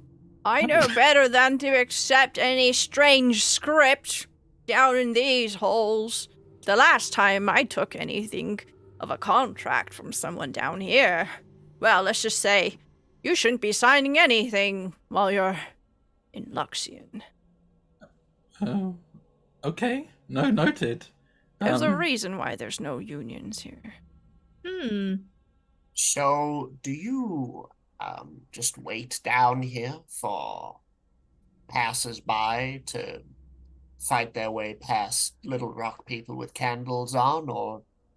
Oh, are you talking about the candlelit tinkerers? Yes. Oh, well, they're just doing their job like I am. They were constructed to maintain the corridors. They take care of rats and other vermin. Why? Yorick is just gonna look you up and down. They did a wonderful job. Rusty knives. Ooh, roll me an insight check here. We'll say the DC is 7, which is the average. So just need to add another one. So that's 8. Okay. 8, yes. You see tucked away in their belt, they absolutely have a rusty knife. He bows obsequiously and then just bends down to Ringo. I'd keep an eye on that one. Well, anyway, it's going to be a crown for a single ticket. How about this? Using my bartering skill. Ooh, okay. What does that How mean? about so bartering, I suppose I can try to lower the price here. So Oh, yes. You'll yeah. get proficiency. So you will roll me 3d6. charm. Yeah, charm. Okay. How about a crown for 2 tickets? Okay, we're gonna say that this is gonna be a DC 11 because this is a seasoned conductor. They know what they're doing. Drop the die. 3 6. 9 plus 4 is 13. Plus 2 is 15. Okay, you absolutely nail it. Yep, I think that's a great idea, actually. You know, I actually have so many tickets. Not a lot of people come through the Sun Station. It is a bit hard on the eyes, but yeah, here you go. 4 tickets for 2 crowns. And hands him the crowns. Okay.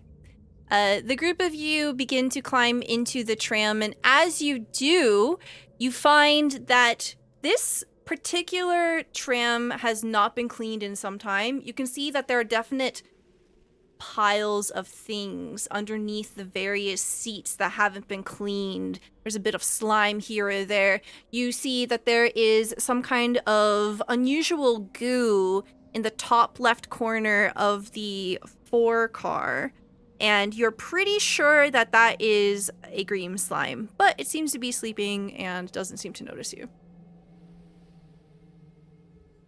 Yorick just kind of sits on the, I'm assuming for him, quite small carriage, and his knees, sort of as he sits down, almost come up to eye level as they just kind of like go up, and his very big feet just place themselves on the ground. This is not very comfortable. You are kind of long. You're kind of short. Well, I kind of think it's more fun size, so there. Yes, you're nothing if not fun. Thank you. Mr. Mysterio sits down next to Ringo the Keen and takes off the tuba bell. Just begins screwing it on. Another adventure down. And look, you're all alive, which means I do have to pay you. But for you, chosen one, I have written you a song, which means this is coming out of your payment. And for the rest of the ride, it just starts playing moody trombone. I love it. The camera Shaggy sticks his head out of the tram and just lets the breeze hit him, very much like a dog. Yorick takes out 2 additional masks and just places them over where his ears are, and just. I love it. The camera begins to zoom out as we see the tram go into the darkness of the Undermountain, where the City of Light lays to rest. And that is where we are going to end our session for tonight. Yay! Please, if you haven't already, check out the Kickstarter. We have completely funded, and we are now on our way to stretch goals. Thank you so much for being here. Before we button up here, we're going to have a final scene.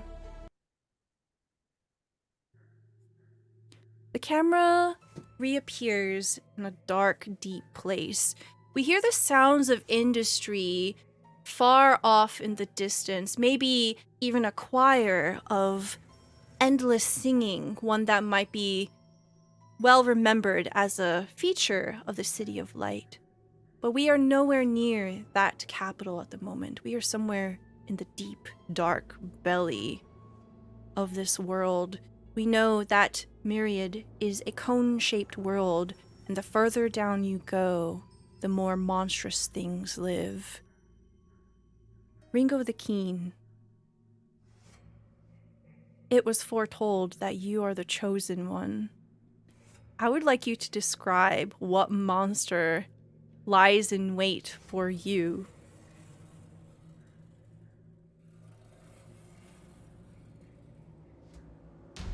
It is a great single-eyed beast that hunches over large,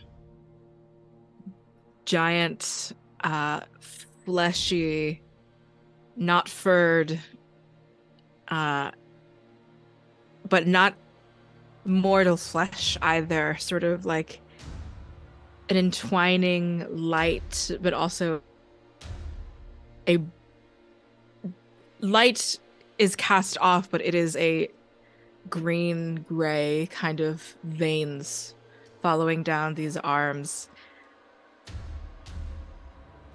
And it sits like a great giant man, just hunched over within a cave. And I think the eye settles itself in sort of the abdomen of this great monster. And as it opens, so does sort of this slit just under the eye where a great mouth and tongue begin to protrude as it smells new visitors. Excellent. That is where we're going to close up. Thank you so much, everyone, for being here. Please tell me who you are and where we can find you and what your favorite part is of this session. And we'll start off with Drac. Hi, I'm Drac, or Draconics. You can find me on Twitter at Draconics. It's DRAKONIQUES. I'm a TTRPG performer, producer, writer, everything and anything TTRPG related I'm doing or will be doing. Good, too, a lot of fun. Playing Shaggy was fun and my voice hurts and hates me for it. My favorite part, I think, I love Monsieur Mysterio. they're like such a lovable arsehole. So I think everything about Monsieur Mysterio was my favorite part, in my opinion. Especially when they were like, oh, there's stairs too. Exactly as Yorick has already jumped off. It was beautiful. It fully made me laugh out loud. So yeah, I think that was my favorite part. Excellent. Thank you so much. Ed! I'm Ed. You can find me on Twitter at Edward_Spence_.